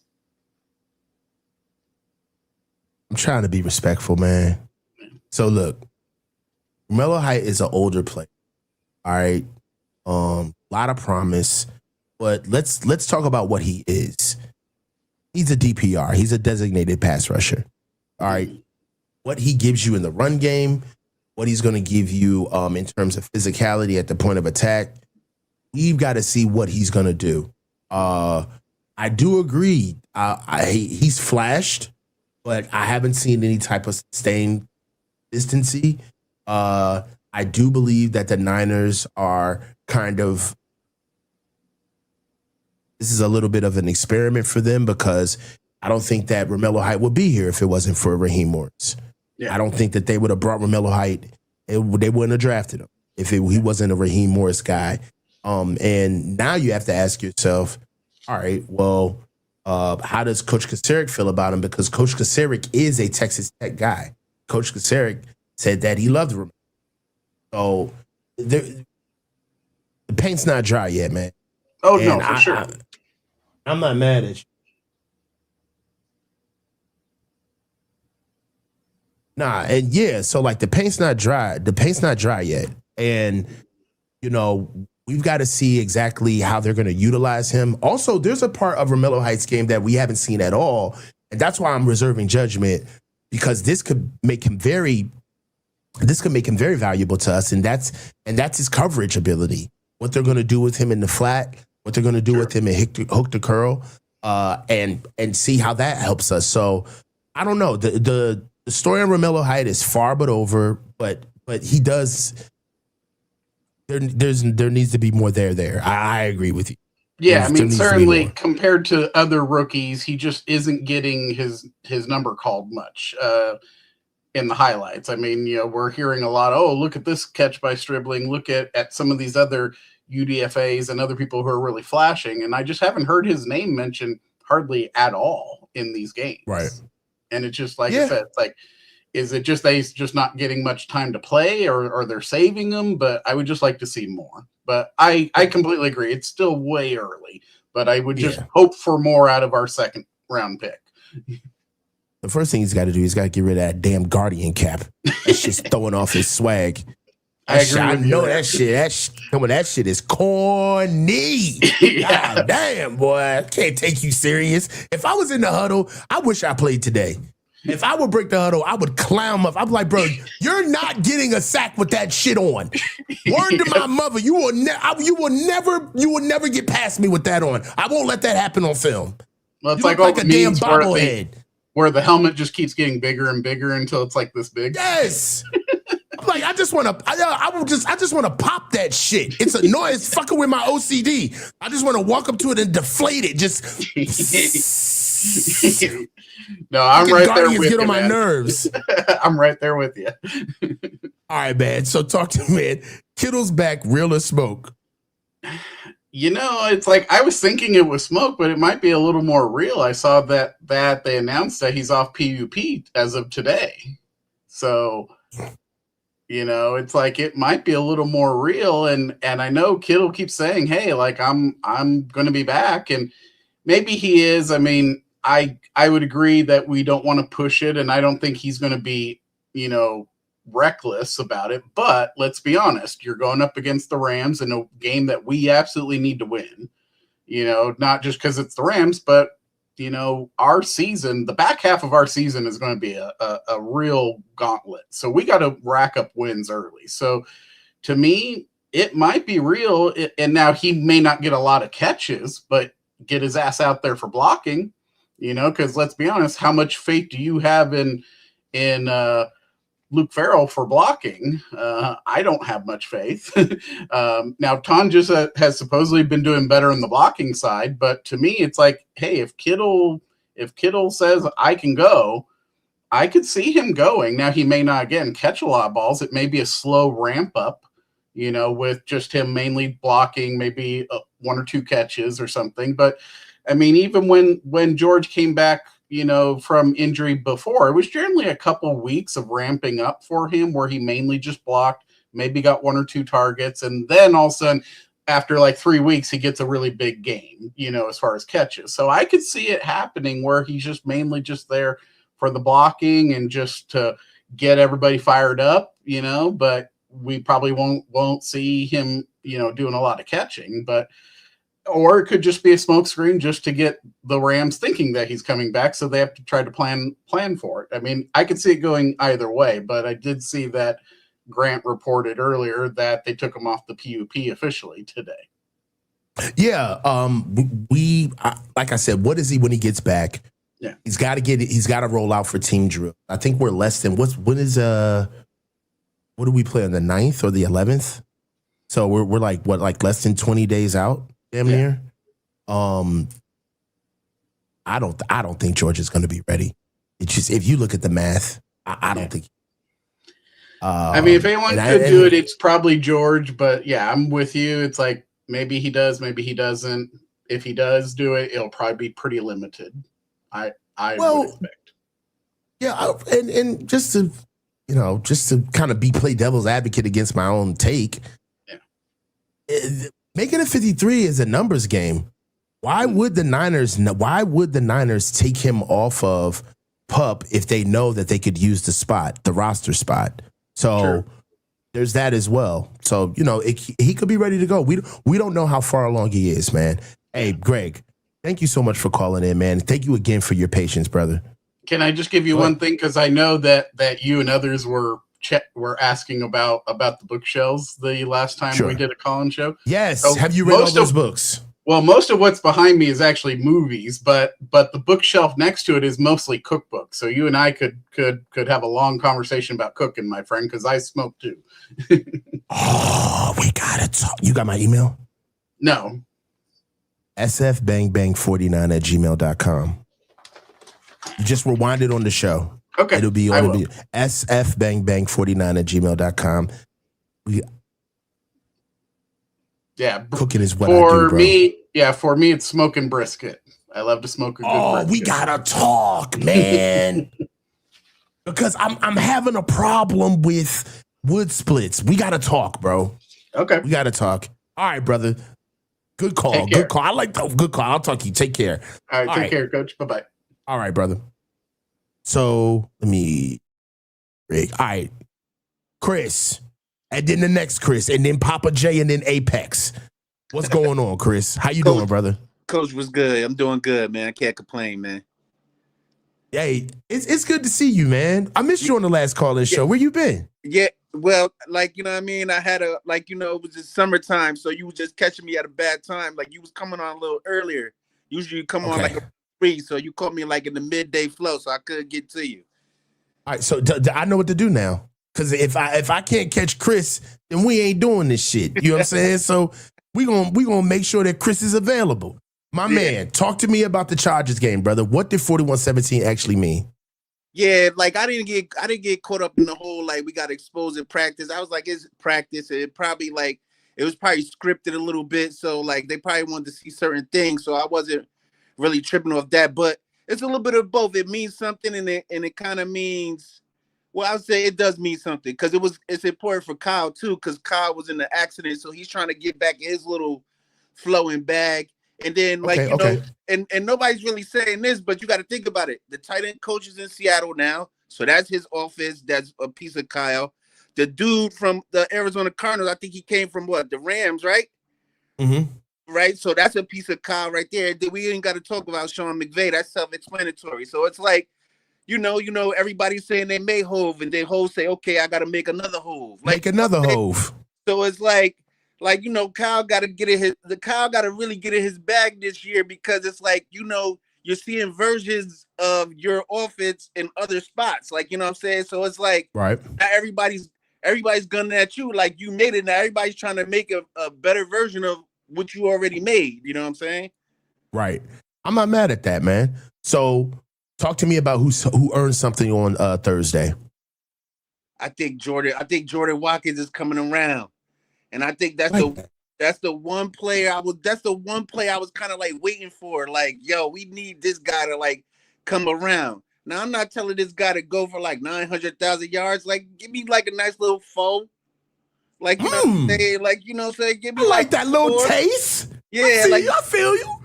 You know what I'm saying? Hit me with a little, just give me something like 4. We need little 4. Ush, little you know what I'm saying? All right. I was impressed with that, and then basically receivers, because Jacob Cowan came around too. So it's we gotta beat press. We already know what the deal is. We gotta beat press, because all the big dogs is gonna test our chin. You know what I'm saying? Oh, you got these dudes. Let's see what you got. You know what I'm saying? So. Bro, man, when I had these conversations with you, bro, I just, out of nowhere, I just would be team. I come to bring the pain. Hardcore to your brain. All right. Question 3. One name you're worried about, brother. I want to say what, like, all right, coach. I got an X factor, man. Now, yeah, Okay.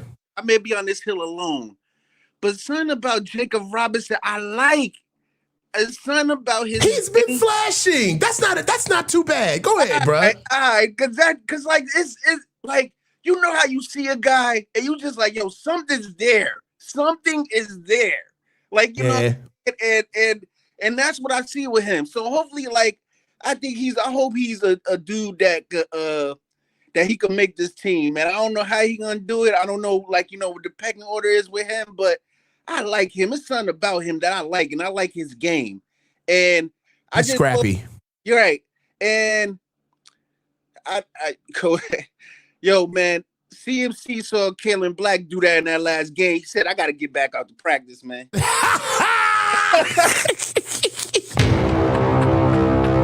you know what I'm saying? Come on, man. He was like, fuck that, cuz. Right, like, doing you know, that shit. Yeah, like the football player, and you see this dude cutting up, running catch over, like, all right, man, hold up, man. Hold up, son. You doing too much. You know what that is? You know what that's like? That's like when you be in the free group and your man be trying to be a comedian all of a sudden when the youngest come around, it's like, oh, you funny now. Right. You're a comedian. Right. Oh, so now you got all the jokes. Like, right. we ain't having that. Like, Keelan Black showed up and just started turning into Dave Chappelle all of a sudden. Christian was like, all right. We ain't doing that. We ain't doing that. Right, like he know he all right, but come on, man, that instant kicking, like, hold on, homeboy kind of cutting a little hard. You doing too much. You doing too much. Yeah, but like outside of that, I think we all right, man. I like our depth. I like the youngins show me something, man. Like this draft, like basically I know we got this draft class gotta like play this year, man. This one that we just drafted, like these dudes gotta play, all of them, man. Mm-hmm. You know what I'm saying? I'm not mad at that at all, brother. Hey, so Kittle's back. Talk to me. Did we do one name you're worried about? Well, I was like Jacob Robinson. That was the one dude I was Yeah. All right. So talk to me about Kittle's back. Real or smoke? Yeah, that's real, man. That's real. Because You think it's real? Yeah. Because I think what I really think gonna happen, coach, is he gonna play for this game and then he gonna be on a pitch count the next two, which is Miami and I forgot who's that. Well, Arizona, right? Mm-hmm. After that, yeah. Like I think obviously this is a global game, so he know he got to at least suit up, even if he on a pitch count in week 1 at that anyway. So, but I think he definitely playing because we're gonna need that blocking, man. Like Myles Garrett. You know what? I like how you said that though. Like, and it sounds just like the Niners to say, well, we just need George back for this game. We've got the Dolphins and the Cardinals week 2 and week 3. He can calm down. We can sit him down and really pitch count him out. But at least for Melbourne, we got to have him out there. We got to give the illusion that George knows what he's doing. At the very least, it'll exhaust them on trying to figure out what we're going to do with George. So I ain't going to lie. That does sound like something that they would do. Yeah, I think if it wasn't the Rams, I would feel different. But it's them, and I know our schedule after we play them, and I know the Rams schedule after they play us. So like we need this game, man. Like, you know what I'm saying? Like, like George, you could go balls to the wall this one game, and let's cool out for the next 2, and then rev it up after that. Like, you know what I'm saying? Nah, I agree with that because what do we have? We have the Dolphins week 2. We have Arizona week 3. We play after we play the Rams. Week 4 we have Denver, and then week 5 we got Seattle. So really, George would be back for week 1 potentially. All right, put him on a pitch count for 2 weeks, and then we got to really ride out in week 4 or week 5. So right, because we playing on a Thursday. So after that week 1, you're gonna have that extra time, and like you could get that extra time and then still be on that pitch count and still be good. Like, you know what I'm saying? Plus, I like Jake Tonjes too. I feel like the more he plays, the better he gets. But George is in and out of the lineup, so you ain't gonna really see it like, you know what I'm saying? You ain't gonna see it like that. But he has flashes in his game too. But I feel like Yeah. 2 and 3, he definitely could be serviceable for sure. Jake Tundras is definitely getting confidence. I've seen the way he's been playing in the offseason. Last season, it seemed like he was holding his breath before every pass that he caught. You know, the man scored the first touchdown of his career last season. So it's not like he was, a grizzled vet. But I will say that confidence, continuity with Brock Purdy is definitely shown through. And I'm looking for Jake Tundras to be a little bit more of a contributor outside of George Kittle. That's why I'm a little surprised that George Kittle pushing so hard to come back. But, he's better than Jake Tundras. I'm not here to say that I'd rather have Jake Tundras over George Kittle, but Jake Tundras is not the same player. I agree with you. He has way more confidence than he did last season. Right. I'm about this kid because together, because Luke Farrell's trying, but that shit ain't good enough. Like, you know what I'm saying? It's like, like Coach, you and I both know we coach, dealing with the O-line. That's not good enough, brother. That shit ain't cutting it. Yeah. So, yeah. But and one last thing, Coach, I think we should just Let's kill go. suspense and just get Leonard Floyd, man. Let's stop playing around, man. Let's man, because we seen Vega get signed, which we knew that was going to happen. And then I forgot the last Von Miller to Dallas, but I don't even think that was on the radar. But it's like, Jadeveon Clowney to the Texans. That was big. Right. Yeah, that was big. And I was like, yeah, he's still serviceable, even at his age. Like, he's still serviceable. But yeah, we might as well kill the suspense and just go get Leonard Floyd, man. Stop playing around, man. Yeah, I mean, him and Raheem Morris obviously have the history together. I mean, I don't know what we're doing, but yeah, I'm more focused on what is Nick Bosa going to be like. Mykel Williams seems. I think that these guys are closer to being back than we think they. Mykel Williams is close. I don't know if he'll be back week 1, but Coach Shanahan came out and said that he was a long shot for week 1, which means that he'll be back by week 2, week. So I'm excited to see what the boys are going to do. Yeah, man. This Nick Bosa's thing is aggravating, man. Like, if we had another end, not even at the same caliber, maybe just a level down that could still rush, I would be okay, man. I'd be like, all right, man, take your time. But it's like, we got these big, beefy 5 techs, you know what I mean? For they more run stoppers than they are pass rushers. That's the only issue that I know that we're gonna run into. We can't get that speed rush. But I think Romello Height gonna be all right. Sometimes we got right, you tell me why Romello Height's gonna be all right. You let me know. Coach, not so much of him individually. I just feel like we could scheme him up to make plays. You know what I'm saying? Because, in the preseason, everything is a little vanilla right now. But when we start scheming it up and you got certain schemes, you can probably scheme them up, hit him with a couple stunts, the twist. I feel like that's where he's going to come. If you asking me to just go 10 reps, him one-on-one with somebody, I don't think that you're gonna get that. You know what I'm saying?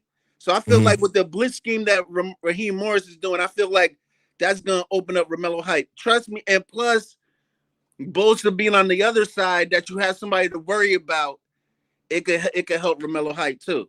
Because all you gotta do is focus on him, because ain't no speed out there. Okay, definitely.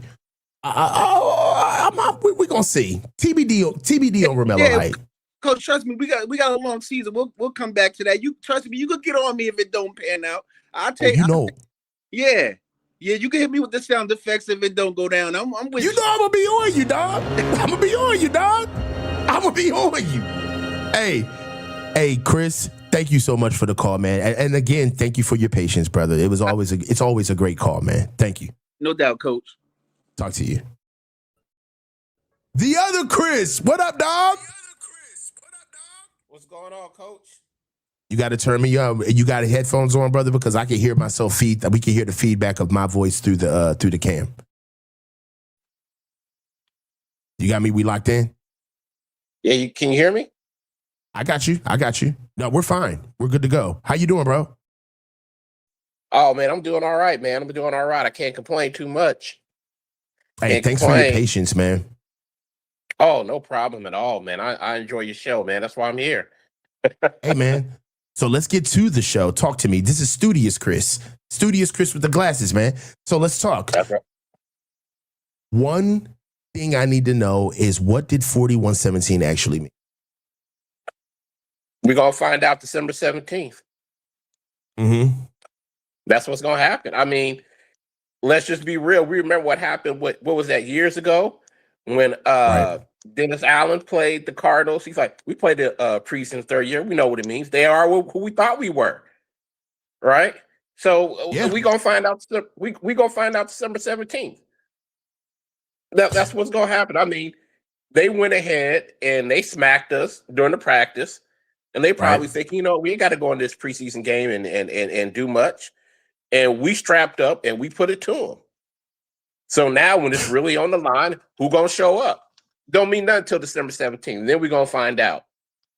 Oh, man, I feel like I'm talking to my dad. Shit. Okay, you ain't moved by none of this. Okay. Yeah. So 41-17, you just like, man, we're gonna find out when we find out.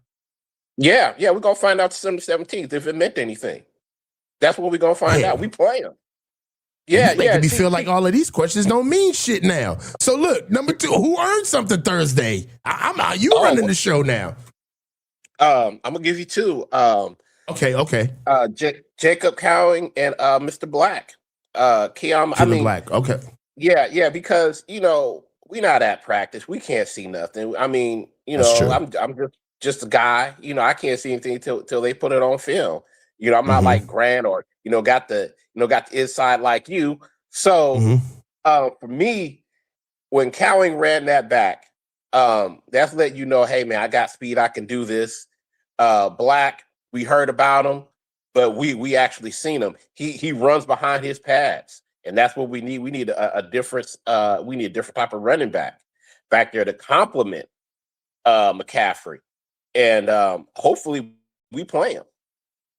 But those are the 2 right there. Plus, I am pulling for Jacob because little side note, I was his counselor when he was in high school. So Jacob Cowing? Yeah. Oh, okay. That's awesome. How is he as a player? How is he as a person, as a kid? Man, I'm gonna tell you like this. I met him, met his dad. I mean, you don't see them too much when they're good kids. I never saw him. I saw him a couple of times and stuff like that. Because he's got that support system. Yeah. No, I put it. If you had a daughter and she brought Jacob there, you'd be like, you do what he says. You do what he says. He's a good dude. He's a courteous gentleman. He's all that. He was good in school, great grades. Talked with his dad. Dad came in. Dad wanted what was best for him. We had one-on-one conversations. I seriously doubt they remember any of it, But his family. They're good people. Good. That's awesome. At least for the most part, for him and his dad. So, I can say that wholeheartedly. He's a good kid. Real good kid. Man, and that it's awesome to hear stories like that because a lot of times, the media likes to push the NFL or just pro sports is kind of like a rags to riches story. But a lot of the kids and the families where they were intentional from start to finish, they really don't get that type of recognition. So it's cool, man. It's cool to hear that. Yeah, that was a good kid. The one name I'm worried about, I got a few, but I'll start off with Raheem Morris because it is his defense. Okay. What are you gonna do? You are. From what I've been hearing, he uses the guys that he has. He doesn't try to, Kyle's letting him do his thing. So you got free reign, my brother, to do whatever it is that you want to do. Call what you want to call. This is like almost this is almost your career almost. Because except for the back level, if Bosa ever comes back, you got linebackers. The only thing that you really don't have stout are safeties. We got issues there. But again, safety plays help by pass rush. So it's all on you. You've been a head coach twice. You've coached the defense that went to the Super Bowl and won. So it's all on you. It is all on you. I'll give you a few. I'll give you another one. Medical staff. You gonna have these boys ready to play? Like, Man. I mean, Substation, although that's not a person. I mean, I watched that episode that Grant gave on how you brought in that physicist, that doctor, and Mhm. she went through all of that. I was shocked. But I mean, our training staff, we got to do something. We just can't have all these guys hurt. Yeah, Yeah. there's his resume.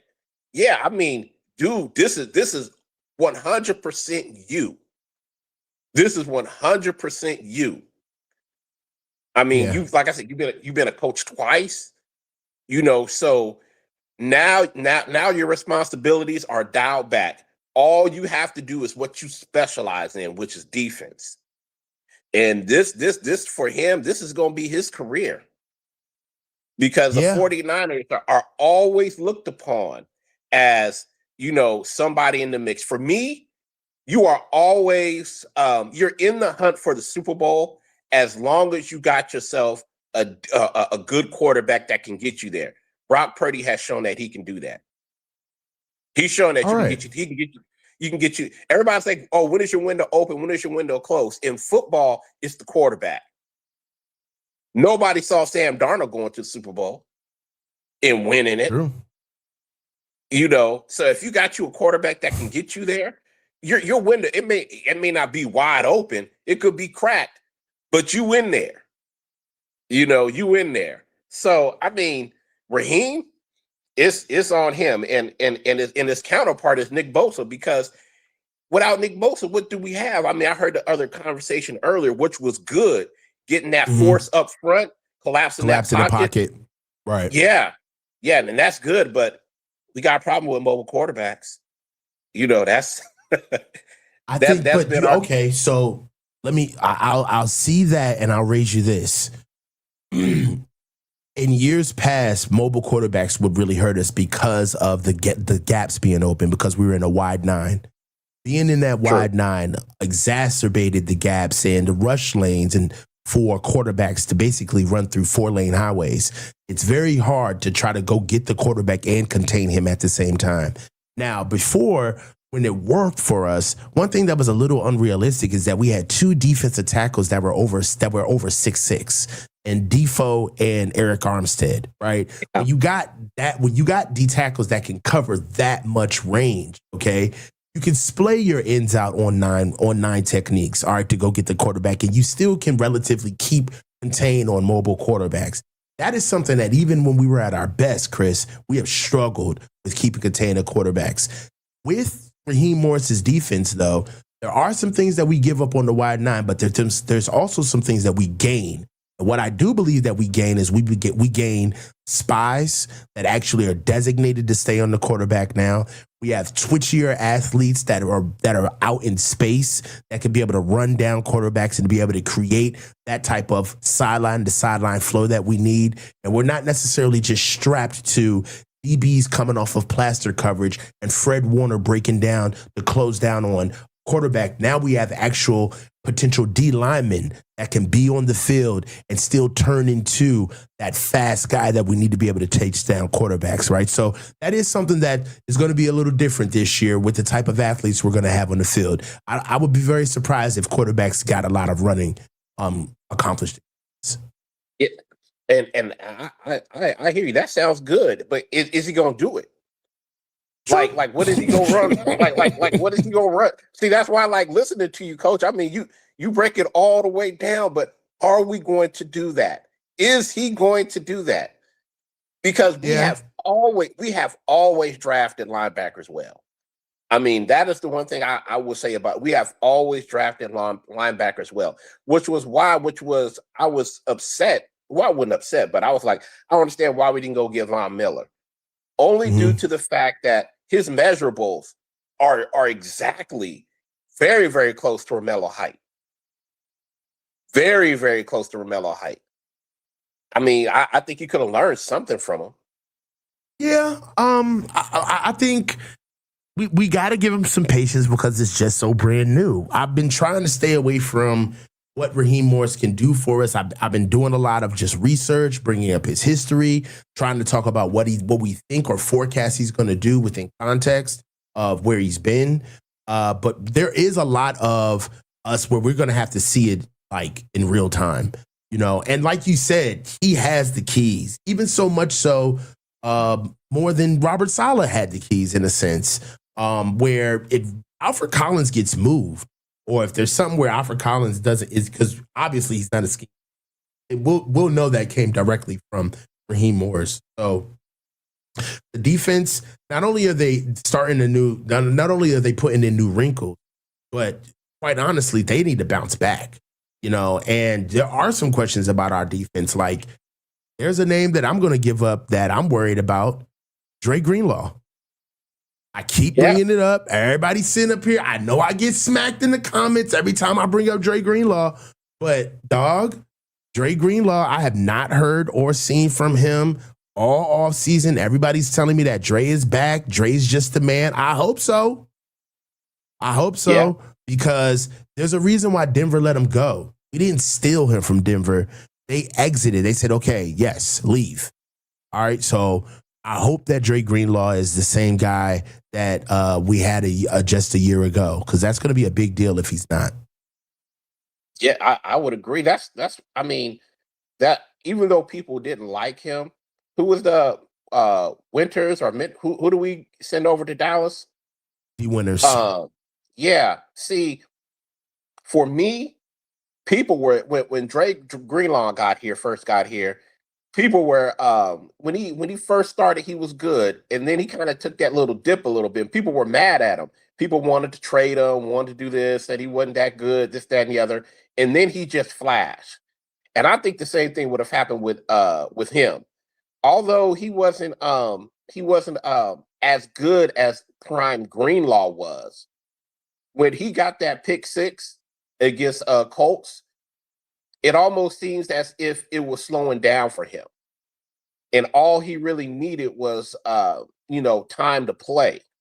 And I think he would have been all right. But again, I mean, we got Bethune, who looks good. Martin's coming around, Duggar, so it's neither here nor there. But those guys haven't had the field experience that Winters has. Because, in order to play football, in order to be good at football, you got to play it. The speed is just different. Complex. I mean, the schemes are more complex. Everything is different when you're at this level. And it may some may click, others may take time, but we've had proven over time that we can develop linebackers. Hey man. So from your lips to God's ears, bro. Kittle, smoke or real? I think it's a little bit of both. Okay. I mean, we need the Rams to prepare for Kittle. We do. We need every advantage we can get, because I can tell you right now, it's a copycat league. This is not going to be the last time where we go this far for a game. And whoever wins this game, I can guarantee the other team's going to follow suit. One team is going in one direction, the other team is going the other. We're going there, 2 days before the game, the Rams, and then we're going to play. And then the 49ers, we're going there, we spending all week. Mm-hmm. And we're going to see who's going to come out on top. So I do like that. It's really like the battle of the process. Like, whose process is going to work better, basically. Yeah, because we're both dogmatic in our approaches, right? Like, we believe that what we're doing is the right way to do it, and so do the Rams. So I like it. It's kind of like the unstoppable force versus the immovable object. I'm excited. Yeah. I like that take. Yeah, I think it's a little bit of both, because you need him. You don't need him week 1. You don't need him week 2. You need him if you are really contending for the Super Bowl. Then what is week 1 going to do? I mean, in the grand scheme of things, yes, it could. Hold on, say that again. Say that again, Chris. In the grand scheme of things, yes, you want to win. Week 1 going to do? Yeah. What is if he plays and gets hurt? If he plays and gets hurt, we need Kittle, because he breaks down. So we need him on the back end. We need him on the back end.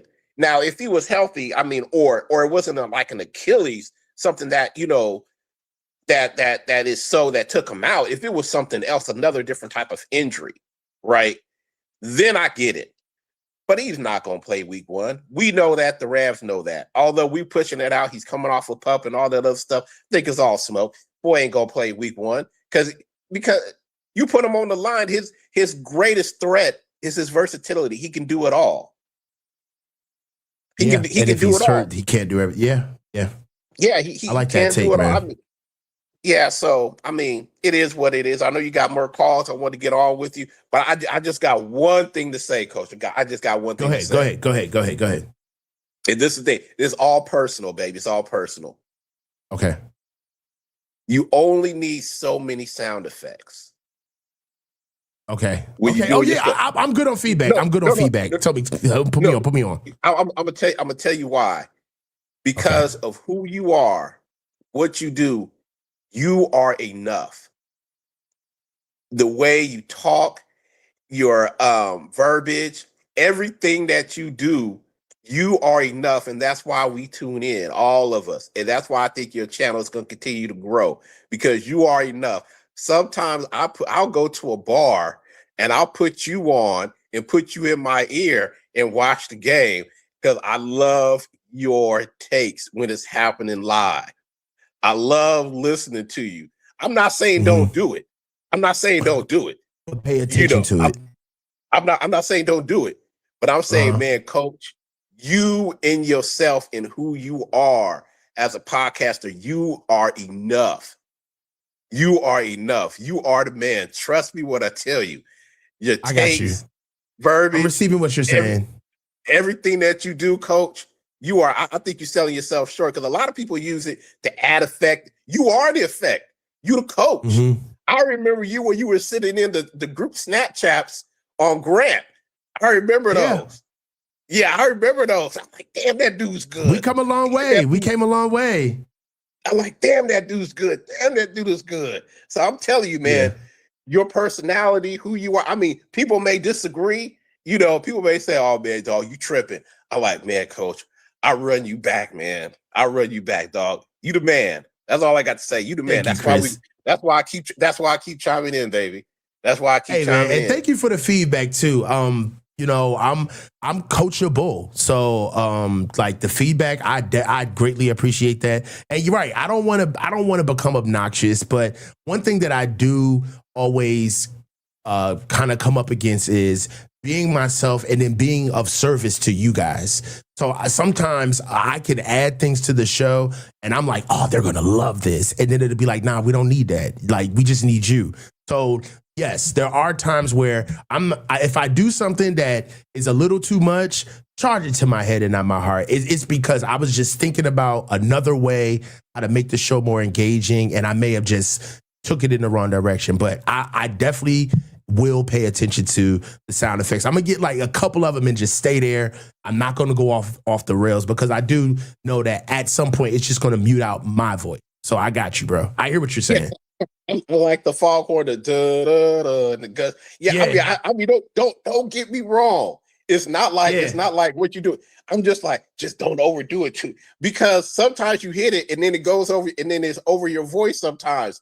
And I'm telling you, Coach, you are enough. You got you laid down, dog. That's why we talk to you, baby. That's why we ride with you. Hey, fucking got me all in my feel. I'm using a goddamn sound effect now, dog. Hey, hey, thank you so much for the call, man. You the coach, and I'm the player. All right, man. Hey, I'll holler at you, Chris. Thanks for calling in, man. All right, holler at you, Coach. Peace. All right, so we got Papa J up, we got Apex, and then I'm closing out with Niner Empire. All right, Papa J, what's good, brother? How you doing? Oh man, doing great. Loving your show. Being here makes me feel like, I don't know, like I'm with Denzel Washington or something. You know, I'm with a celebrity right now, man. Hey, get the fuck out of here. A-list celebrity, man. Hey, dog. Hey, you know you one of my best supporters, man. Papa J, you've been rocking in the chat for a while, brother. So I love your engagement, man. What you got for me today, man? You know, in fact, I'm surprised that you haven't kicked me off yet, man, because of the things that sometimes I go off board sometimes, man. Oh no, look, bro. I am of the chat, bro. I know what it means when somebody sends out a silo and they send something where you just frustrated, bro. You in the moment. So when the bullets get to flying, I'm all about like keeping the main thing, bro. So I don't ever take things personal. Go ahead, bro. Hey, that last caller. No, I disagree with him, man. You keep those sounds in there. You keep those sounds in there because that's who you are. Oh, yeah, man. That's who you are. This is what you do. And every time those sounds come on, you know, it hypes people up. Especially during games. I just got some new shit that I'm going to break out. And I'm going to break out one sound effect that I've been waiting for. This is going to be my pick sound effect. Laughing all the way to the bank. There you go. I love that my pick sound effect. I love that one. So I got some shit for y'all that I haven't even broken out. But you know what I'm saying? I'll be rocking with y'all. Y'all my family, bro. Hey, also, I would agree with you on Romello Heights helmet. When I saw those things for the first time, I thought I was watching a Pee Wee game or a practice. I thought it was little kids, you know, because their helmets are too big. Yeah. Looking like, you know, trying to run. And... He ain't put the bag on it. Hey, son. Papa J stupid as shit. Hold on. I gotta give me a bag. I got a box. Hold on. I got a box. There you go. We're NFL type, baby. We're NFL type. Let's go. You crazy as shit. Oh, yeah. I'm ready to go. Put me in, coach. Put me in, coach. Yo, why your shit was tan though? You had the perfect fucking box. Yo, hey son, I'm ready to play. Hey, look, look. On all seriousness, I saw some comments. I know that they're for head injuries. They're very serious, and of course, this is just the equivalent of us laughing at how stupid the car phones looked when they first came out. That's all this is. Remember the bag phones? Remember the bag phones? My dad had a bag phone. I'm like, what the fuck is that, Dad? Like those big ones. Like, how about this car phones? You know, they were like huge like that. That's just all. They haven't found a better version. That's all it is. I'm not saying that they shouldn't wear them. We at the Coaches Huddle, we take CTE very seriously. Yes, sir. But it was all in that fun. shit, it's so ugly, man. God, I can't be the only one that doesn't see that. I think that's why he kept falling, because it just kept going to one side and to the other, you know, just like he kept tripping last game, you know. Yo, we gotta get to the show. What did 41-17 actually mean to you, man? Preseason, man. Okay. You know, it would have meant more if we would have lost by that much. If we would have lost by that much, I'd be more concerned. I'd be saying, hey, what's really going on over here? We got beat in their practice, on their practice field, and now we come out and get beat by that much. But since we won, it doesn't mean too much because if we're Super Bowl contenders, we're supposed to win by that much, especially with a team like that. We're supposed to dominate in offense. We're supposed to dominate on defense and on special teams. So since we won preseason, we should win by that much. Okay. Okay, so basically we did our job. We did our job. Okay, I could take that. I don't think we should have so many practices with other teams, joint practices. Maybe 2, but 3 is too much. Even too much preseason is too much, because it takes away from really getting ready for the season. Let's take away one of those preseason games. Let's have them prepare, because right now, this is the time that George Kittle needs to get better. People that have been injured throughout practices. This last week, these last 2 weeks, they should be concentrating more on getting them ready and not having to travel somewhere else and maybe get injured for no reason whatsoever. Get them prepared with our team and not with anybody else. Okay, I understand that. I do. You know what? I'm gonna let that breathe. I like that. So, question 2: who earned something Thursday for you, Papa J? All right, I have a few of them, but I'm not going to go through the whole list because we're short in time here. But if I had to pick take your time, bro. Take your time. All right, Nick Martin. I wasn't sure what he was bringing. Nick Martin did great. He did great for special teams, also making great tackles. Duggar also plugging in those holes up the middle. They were in there. There was a couple missed tackles, but it shows a lot of promise, Nick Martin, since he had been injured, I wasn't sure how he was going to come in, and I think he proved something in this last game. Let's see. McCormick. McCormick is another one. McCormick did awesome at running back. I'm thinking he might even take Jordan James' position. Well, Jordan James did practice yesterday. But you know what? In a vacuum, somebody could say, "Oh, what are you talking about? Jordan James was a pick." But hey, man, he's got to be available. The best ability is availability. So correct. I tend to agree with you. Like if there is more of these phantom injuries that just have Jordan James out for like a month, and you have Sincere McCormick just plugging away, why aren't you going to use him? You know? Exactly. He's there. He's doing great. He did some great blocking too. So when it comes down to it, the main person is Keelan Black. This really proves that he can help CMC to stay healthy all the way to the postseason. This kid's the truth, ain't he? Yeah, he is, man. And he reminds me, if Kyle could just use him like he did with Elijah Mitchell and CMC. Elijah Mitchell, he was his favorite too. And he would put him in there and give CMC a lot of rest. And I think if he splits that time with CMC, not only is he going to be able to stay throughout the postseason extremely healthy, but he might stay with the 49ers for a while too. Kind of have a longevity in his career like Frank Gore. Frank Gore, man, he took care of himself. He was there for a very long time. CMC can do that also, but man, we got to take it easy on him. And by doing that, it's putting in Black in, putting in on games like Jordan James on games like Miami and Arizona, places where we know we can week 2, dominate. week 3.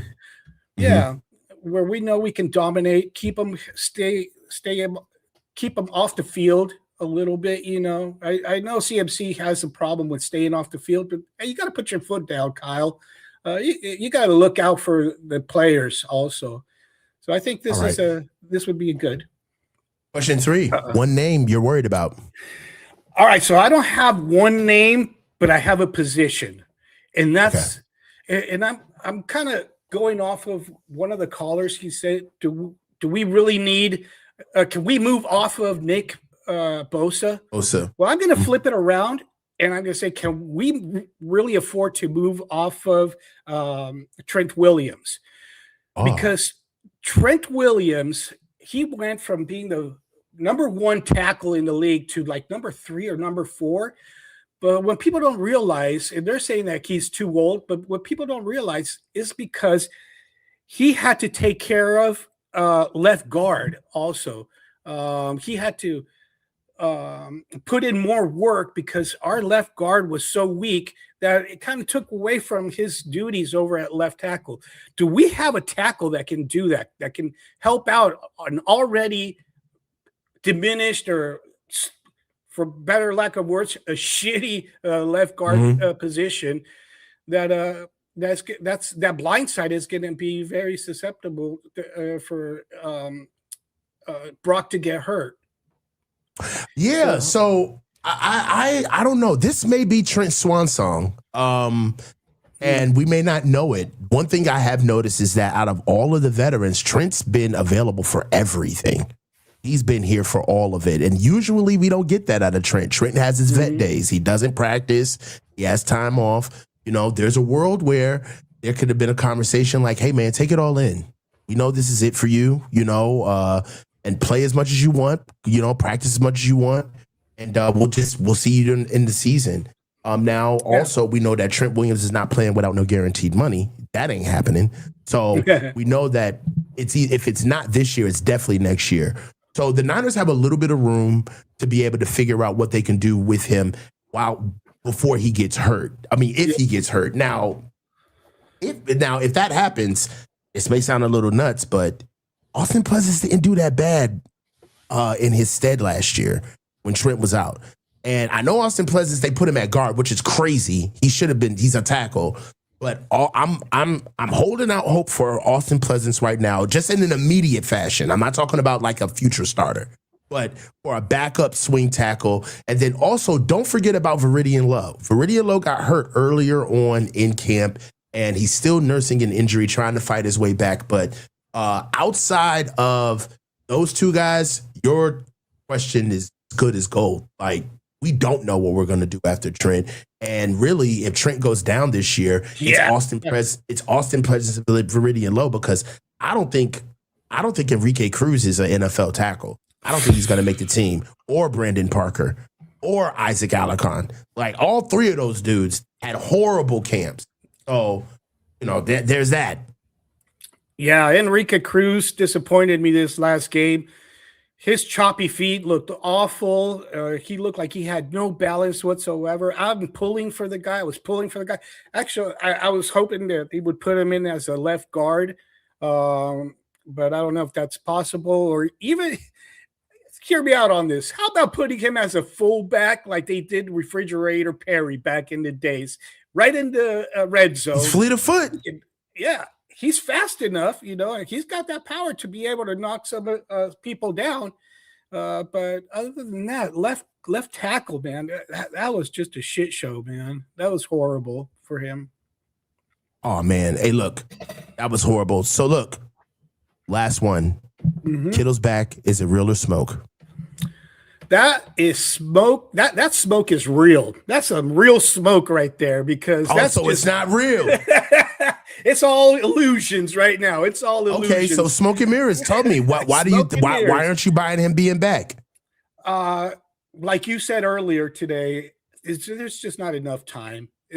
Right. He's still, when he's running out there, you can still see that he's favoring that right leg. I see it. Bit. I do see it. Yeah. Just I don't like playing doctor on YouTube, but I do see it. Yeah. And I think that let's keep Rams on their toes. They're saying let's keep them on their toes, like another caller was saying. Yeah, we're going to have him out there, prepare for him, but then we bring in Luke Farrell and Tunges, and they're going to actually be the ones that are going to be playing. Send Kittle out, send him with you. Go to Australia out there. See how he feels, But I don't think he's ready. He's got that time to be football ready. There's a difference between being able to run routes and with nobody pushing you and hitting you, and then just running routes, and having somebody there putting those hits on you, getting sore, recovering from that soreness, because once you hit those pads, a whole thing. It's a whole different situation. You're gonna get sore, and I'd rather have him back in week 2 at the earliest. But week 3, week 4, let's go, Kittle. Let's do it then. We got a long season, especially if we're going to the postseason, and we need you. We need you out there. First game, hey, it's first game. I know it's a divisional game, but we can make up for it. We can make up for it in the long run. Hey, man, Papa J, this is one of your best calls ever. This is a Hall of Fame fucking call. This is a goated fucking call, dog. Put me in, coach. Come on, put me in. Let's go. Put me in. Hey, this is a great motherfucking call, brother. I'll holler at you, man. I'll talk to you.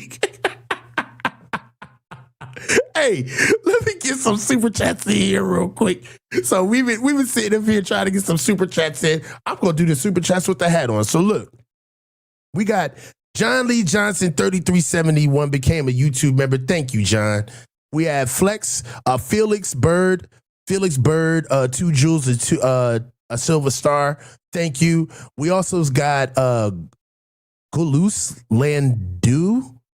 Became a YouTube member. Sorry for mispronouncing your name. Gammon Brown 9898 67 Jules 67. That's my dog. Also Manhattan John 1999. Coach, do you think Kyle is capable of forcing himself to learn to use other players to make his run game work, just so he can pup Kittle so he doesn't miss 5 games later this year? I don't know. I do think that there's a possibility that they're getting Braden Willis together. He looked. I didn't take this shit off, man. So look, Braden Willis did look good. He has looked good in preseason games. One thing that I'm really hopeful about with Braden Willis is that one of his weaknesses was never his athleticism or him being able to be a pass catcher. His blocking. He wasn't physical enough. That seems to be something that's been developed over time. So, yeah, I do think that Kyle is folding people in because you have to. You can't just keep the same guys all the time. So sooner or later, you're going to have to start actually doing some coaching instead of coordinating. You have to coach and develop guys. So I agree with you, John. Sean for the win. Sean, my dog, did Stribling shut BA up or did Washington signing another guy do it? Ain't heard a peep in weeks.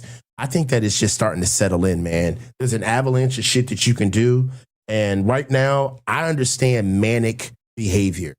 And what BA was doing over the summer was manic. He was running away from reality. And that shit finally hits you. It ain't nothing to do but face it.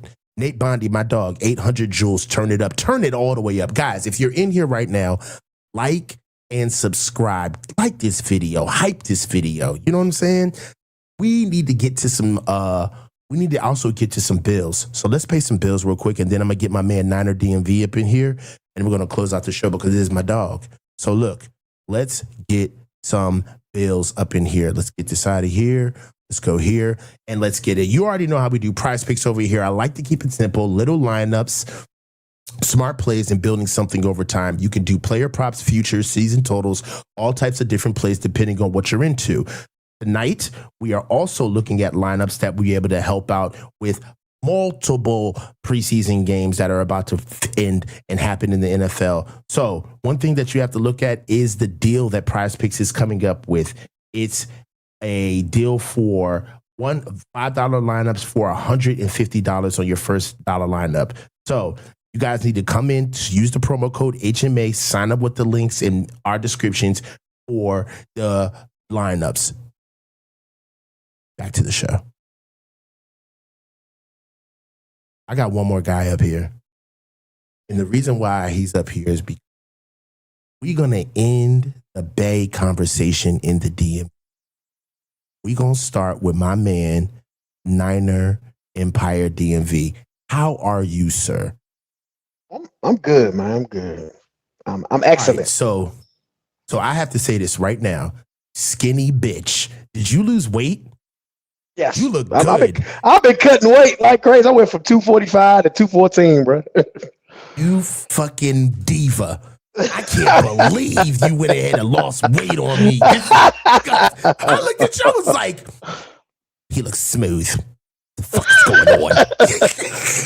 Man, I've been walking the Woodrow Wilson Bridge, man. I walked the Woodrow Wilson Bridge with a 60-pound weight vest all the way from Tangent Outlets of Virginia. Hey, bro, you go to Tangents out there by the harbor? Mm-hmm. The bridge. We walked the bridge too. You know, we used to stay over there, we used to live on top of Tom's Watch Bar. Right over there. Yeah. Mm-hmm. So look, hey, talk to me, man. 41-17. 41-17. Okay, talk to me. we can start with that. So 41-17, that's a good look for how you performed last preseason. It was a breath of fresh air due to the fact that a lot of conversation about how the defense looked or during the joint practices, but no real coach shows everything that he's going to do in a game. Everything is vanilla. Like, people gotta stop getting hype off. Well, this player look bad, this player look bad. A lot of people are not practice players. Some people are just game day players. Lawrence Taylor told you that all the time. He was not a practice person, and he was not a film guy, but he knew what to do and knew everybody's job. You have some players like that. Now, we got some players on the bubble, but that 41-17, it shows that your young people are playing at the level that they're supposed to be. A lot of people shocked you. A lot of people that should have been dead good, they're teetering that line of maybe being cut, maybe on the practice squad, but it gave you some security of what your youth is going forward that you drafted, how they've been developing, and under this defensive scheme, how they will play going into the season. It was just a taste. That's all. It was one good taste. It's a great win, but it's preseason, like one Nicola says. It's preseason. This is what you expect. And shout out to Trey Lance. Trey Lance didn't look bad. Okay. 2. Who earned something on Thursday? Jordan Walkers. Keelan Black. Keelan Black is showing you that he can do everything. So there's no excuse why Christian McCaffrey should get a heavy load this season. You can spread the load with Keelan Black, but knowing Christian McCaffrey, he's not going to let that happen. All that talk in the press conference talking about, well, we need to be on, like, I don't want to carry as much of the load. You are, because you want a contract, another contract. And Kyle going to feed him because he's Christian McCaffrey. If we was to literally spread the ball out with multiple running backs, we would have multiple running backs all the way through the playoffs. You cannot keep running Christian McCaffrey into the ground. As for Keelan Black just look explosive. He reads blocks. He runs with a pad level. He nice, man. That motherfucker good, bro. I like that boy. That boy gonna be all right. Okay. I see him being a lot, especially big in the pass game. The way he was catching the ball, and it's his instincts. The way he knows what cut. If he doesn't get tackled low on that one cut that he cut from the B gap, he could have been gone. That was just good tackle on the Chargers linebacker. But Keelan Black looked good, and I love my boy Jordan Walker. I just like Jordan Walker. I like him. I think he can be good. It's just give him a chance. We didn't really give him a chance last year. He's getting a chance now. He's showing you that he can catch, he can run routes, and he just got to learn how to catch some contested catches. But that's time. Over time, he'll develop that. But he's a good receiver and a good young receiver. Jacob Cowan looked good at kick return. We had a good kick return since Ted Ginn Jr. Allen Rossum. That throw you back, Allen Rossum. This motherfucker just said Allen Rossum. Jesus, that's a blast from the past. You ain't never lie. That's what I'm saying. You need a good kick return and pump return. I don't want to see Debo out there. I saw Debo out there doing pump returns. I don't want to see Debo out there. Nah, let Jacob Cowan do it. Jacob Cowan been on this team for how long? 3 years, right? He finally found his niche. He's healthy. We just gotta stay healthy. That's the whole thing. Our whole situation is staying healthy. If we stay healthy, then we're fine. But if we don't stay healthy, it's gonna be like last year. Offensive line I'm worried about. Okay. O-line, definitely. Left guard, competition, definitely. I kind of find it hilarious that we all just think that the center position is just snapped up by Jake Brindle. But bro, hell no, it's not. I just be letting that shit ride. Like, all right, I guess I'm not letting that shit ride. Fuck that. He trash. Yeah. He coke butter cheese. Yeah. Like, I'm sorry. Yeah. If they think that Jake Brindle is going to really be a factor on this line, we should have upgraded that position. That's a key position.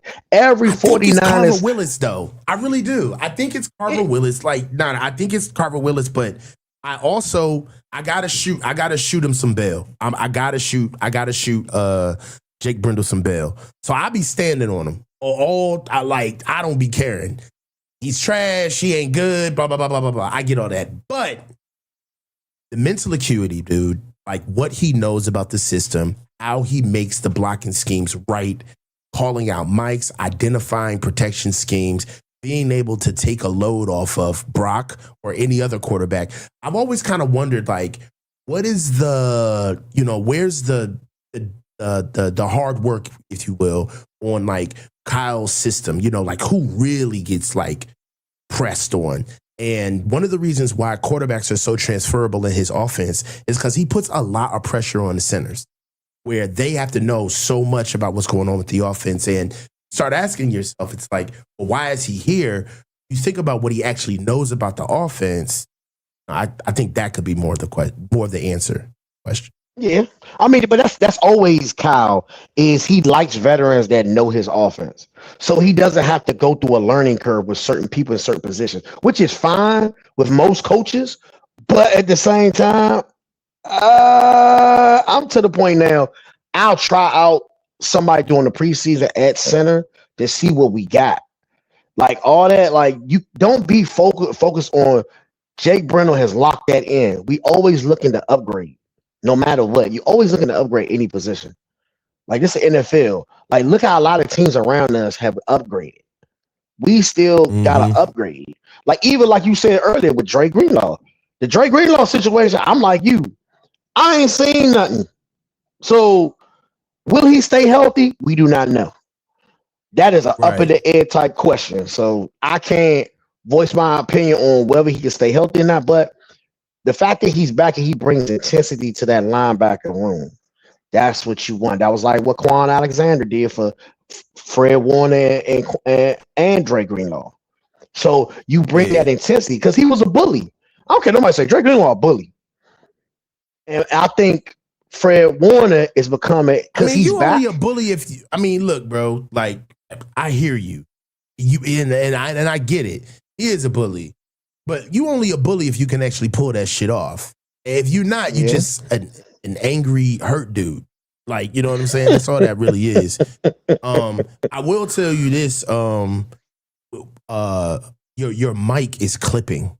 So so it's like you're coming through clear, but the mic is clipping. Like it keeps clipping. Can you hear me now? Have to turn it down. Yeah, go ahead, talk. Is that fine? No, it's still clipping. It's cool. We'll finish it out though. So let's go with question 4. Kittle's back. Is it smoke or for real? It's real for Cal. We all know the whole concept. They bringing them back early because they have to. That UD that makes sense though. What do you mean they have to? They have to because look at your backups. Braden Willis, not bad, but lacks blocking. But he's shown a lot of growth in this preseason. That's a good thing. Your other tight ends, Tonjes not bad. It's just Tonjes is not Kittle. And for if Kittle's gonna be available for week 1, you're going against a Rams defense that's trying to make a statement by bringing back an Aaron Donald, by getting Miles Garrett. So you want that weapon at tight end ready to go. Now, if he's 100%, I'm all for it. But I feel as though if they're rushing him back, that's going to hurt us down the line. Let him heal properly. Go with your backups. Scheme it up like you always do, Kyle. All right, let's try this because I've got OCD. So bend the mic away from your mouth a little bit. Pause. Now talk. Now bring it closer. Now talk. All right, now a little closer. All right, now talk. See if it works. Go ahead, talk. Is that fine? Is that okay? It's still, God damn it, man. It's still clipping. Go ahead. Never mind. Go ahead. That's because I'm on my. I couldn't help but troubleshoot. Usually I'm on my other earbud. Like, well, maybe if I just tell them to do this shit, it'll work. But it didn't work. Yeah. I got it because I'm usually on my other earbud. But y'all, as for Kittle, I'm fine with Kittle coming back if he's fully healthy. If he's ready to go, that's fine. But if he's not healthy, go with your backups. Just go with your backup. I get bringing him back. It's good to bring him back, but also off the pup. But still, go with your backups. Let him heal properly. We need him through the season. Kittle likes to play injured. So you want him to be at 100% so he can play. Okay. Hey, look. Thank you for the engagement. You know this call will go farther, but we just can't because the mic is clipping like crazy. You know what I'm saying? Yeah, I know. And I know you don't hear it on your side, bro. I don't hear it on my end, so that's what I said. Yeah. Right. But I got your number, bro. I'm gonna give you a call after this because I see I got your email.